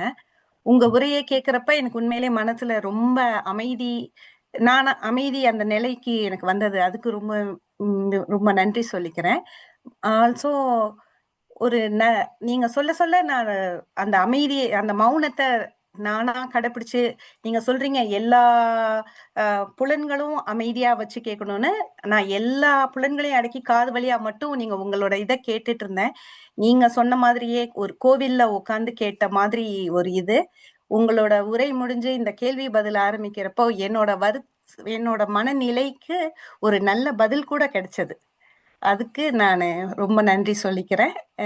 நீதாம்மா, இந்த எல்லாருக்கும் நன்றி சொல்லிக்கிறேன். வாழ்க வளமுடன் ஐயா. வாழ்க வளமுடன். குருவுக்கு நன்றி, மகான்களுக்கு நன்றி. வாழ்க வளமுடன். வாழ்க வளமுடன். நன்றி அம்மா. வாழ்க வளமுடன் அம்மா. அடுத்த அன்பராக பத்மாவதி முருகன், பத்மாவதி முருகேசன், வாழ்க வளமுடன். பத்மாவதி அம்மா வாழ்க வளமுடன். உங்களுக்கு அன்மைட் கொடுத்துருக்கோம். ஐயா வாழ்க வளமுடன். ரொம்ப நன்றிங்கம்மா. ஐயா ஒரு சின்ன சந்தேகம். இப்ப கிட்டத்தட்ட நான் ஒரு 8-9 வருஷமா தியானம் பண்ணிட்டு இருக்கேங்க ஐயா. ரெகுலரா மோஸ்ட்லி ஒரு நாள் கூட விடாம பயிற்சி, எல்லா பயிற்சி, உடல் பயிற்சியும் எல்லாமே பண்றேங்க ஐயா. எனக்கு முதல்ல வந்துங்க ஐயா தியானத்தில் நல்ல நிலை கிடைச்சது. இன்ட்யூஷன் வந்து உள்ள பேசு 48 நாள் மௌனம் வந்து 2 தடவை இருந்தேங்க என் லைஃப்ல. அப்ப வந்து நிறைய விஷயங்கள், நிறைய அது சொல்ல முடியாத அளவுக்கு கிடைச்சது. நீங்க சொன்ன மாதிரி அது ஒரு ஆனந்த அனுபவம். ஆனா இப்ப எனக்கு கொஞ்ச நாள் அங்க இந்த 2 வருஷமா தியானம் அதே மாதிரிதான் பண்றேன். முதல்ல தியானம் பண்ணும்போது அந்த உணர்வினை தாங்க முடியாம அந்த உடம்புல கொப்பளங்கள் அது மாதிரி எல்லாம் வந்தது. இப்ப என்ன ஆகுதுன்னா, அப்ப வந்து சக்கரங்கள் தானா சுத்துறதை நான் ஃபீல் பண்ணுவேன். மூலாதாரம் அது பாட்டுக்கு சுத்திட்டு இருக்கும். அதே மாதிரி இப்ப எந்த சக்கரங்களும் சுத்துறதை என்னால ஃபீல் பண்ண முடியலங்கய்யா. ஆகினையில மட்டும் லேசா அந்த உயிர் உணர்வு தெரியும். மற்றபடிக்கு எந்த இடத்துலயும் எந்த சக்கரமும் அந்த சுத்துற ஃபீல் இல்ல. ஆனா தியானம் நல்லாதான் வருது. இது என்னங்கய்யா, நான் தியானத்துல பின்னடைவா வரேன்னா, இப்ப இந்த இன்ட்யூஷன் வர்றதுல இயற்கை பேசுது. எனக்கு ஏதாவது ஒரு ஆன்சர் வேணும்னா அது யார் மூலியமா எப்படியோ எனக்கு கிடைக்குது. இந்த சூழல நான் பிரேக்ல பின்னாடி போறேன்னா அது எனக்கு எப்படின்னு தெரியலங்கய்யா. அது எனக்கு கொஞ்சம் கிளாரிபிகேஷன் பண்ணுங்கய்யா. வாழ்க வளமுடன். ஒரு 48 நாட்கள் 2 தடவை இருந்திருக்கீங்கன்னா பெரிய சாதனை செய்திருக்கீங்க. அதனால அந்த பதிவே உங்களுக்கு இந்த வாழ்க்கை முழுக்க நன்மை செய்து கொண்டே இருக்கும். நீங்க நினைச்ச காரியங்கள்லாம் நடந்து கொண்டே இருக்கும். அதனால அது சரியா இந்த உடம்புல இருக்கக்கூடிய இரத்த ஓட்டம், வெப்ப ஓட்டம், காற்றோட்டம், அந்த இதுல வந்து ஜீவகாந்த சக்தியினுடைய இருப்பினுடைய தன்மைக்கேற்ப, ஆத்ம சக்தியின் தன்மைக்கேற்ப தவ உணர்வுகளில் சிறு சிறு வித்தியாசங்கள் கிடைச்சிக்கிட்டே இருக்கும். அதனால அந்த ஆற்றல்கள்ல ஏதாவது குறைபாடுகள் இருந்தால், உடம்புல உள்ள ரசாயனங்கள்ல ஏதாவது குறைபாடுகள் இருந்தால், அதை இந்த பரு உடலினுடைய தன்மைகள்ல ஏதாவது ரசாயன குறைபாடுகள் இருந்தால் அதை மேம்படுத்திக்கிறதுக்கு நல்லா பார்த்துக்கோங்க. இதில் நல்ல உடல் நல்லா, எனக்கு எந்த குறையும் இல்லை, உடல்லாம் நல்லா தான் இருக்கு, ஆரோக்கியமாக இருக்கிறேன், எல்லா உறுப்புகளும் நல்லா தான் இயங்கிட்டு இருக்குது அப்படின்னா ஒரு குறையும் இல்லை. இந்த அடுத்த நிலைகளில் ஏதோ ஒரு பதிவு தடை இருக்கிறது. ஏதோ உங்களுக்கு ஏதோ ஒரு இந்த பதிவுகளில் ஏதோ ஒரு தடை, அந்த இறை உணர்வுல கொஞ்சம் கொஞ்சமாக சில நேரம் நல்ல மேலே போறீங்க, சில நேரம் கீழே வர்றீங்க. அதெல்லாம் இப்படித்தான் இருக்கும். என்னுடைய பதிவுடைய வெளிப்பாடே எனக்கு ஒரு குறை வந்து கொண்டே இருக்கிறது என்பதை எடுத்துக்கொண்டு தொடர்ந்து பற்றுக பற்றற்றான் பற்றினை இறைவனை பற்றி கொண்டு நல்ல நோக்கத்திலே போய்கிட்டே இருக்கீங்க, மேலே போய்கிட்டே இருக்கீங்க என்ற உணர்வோடு தொடர்ந்து சாதனை செய்து கொண்டே இருங்கம்மா. இறையர்களும் குருவர்களும் துணை புரியட்டும். வாழ்க வளமுடன். ரொம்ப நன்றிங்க ஐயா. ரொம்ப நன்றி. சிறப்பு. நன்றிங்க ஐயா. வாழ்க வளமுடன். வாழ்க வளமுடன் அம்மா. வாழ்க வளமுடன். ஐயா நிறைவு செய்து கொள்ளலாமாங்க ஐயா? பண்ணிக்கலாம். வாழ்க வளமுடன். நன்றி. நன்றிங்க ஐயா. வாழ்க வளமுடன். மிக அருமையா வந்து இன்னைக்கு ஒரு சிறப்பான சிந்தனை, அதனை தொடர்ந்து எல்லாருக்குமே நல்ல விளங்கும்படியாக வந்து எளிமையான முறையில எப்போ உங்களோட ஃபர்ஸ்ட் ஸ்டைல நீங்க வந்து கொஸ்டின் ஆன்சரும் பண்ணி கொடுத்தீங்க. மிக்க நன்றிங்க ஐயா. வாழ்க வளமுடன். அன்பானவர்களே, கடந்த 1 மணி நேரத்திற்கு மேலாக மதிப்பிற்கும் மரியாதைக்கும் உரிய பேராசிரியர் TKS முதுநிலை பேராசிரியர் TKS சேகர் ஐயா அவர்கள் நல்ல பல விளக்கங்களை அளித்து நம்முடைய கேள்விகளுக்கு சிறப்பாக பதிலையும் அளித்திருக்கின்றார்கள். ஐயா அவர்களுக்கு நமது நன்றிகளை வாழ்த்தின் மூலம் தெரிவித்து மகிழ்வோம். இணைப்பில் உள்ள அனைத்து அன்பர்களும் தவநிலைக்கு வருமாறு அன்புடன் கேட்டுக்கொள்கிறோம். துரியம். மதிப்பிற்கும் மரியாதைக்கும் உரிய முதுநிலை பேராசிரியர் TKS சேகர் ஐயா அவர்கள் வாழ்க வளமுடன். அவர்களின் உடல் நலம் வாழ்க வளமுடன். அவர்களின் அன்பு குடும்பம் வாழ்க வளமுடன். அவர்களின் அனைத்து பணிகளும் சிறப்பாக நடைபெற வாழ்க வளமுடன். வாழ்க வளமுடன். மிக்க நன்றிகள் ஐயா. வாழ்க வளமுடன். நம் கடமை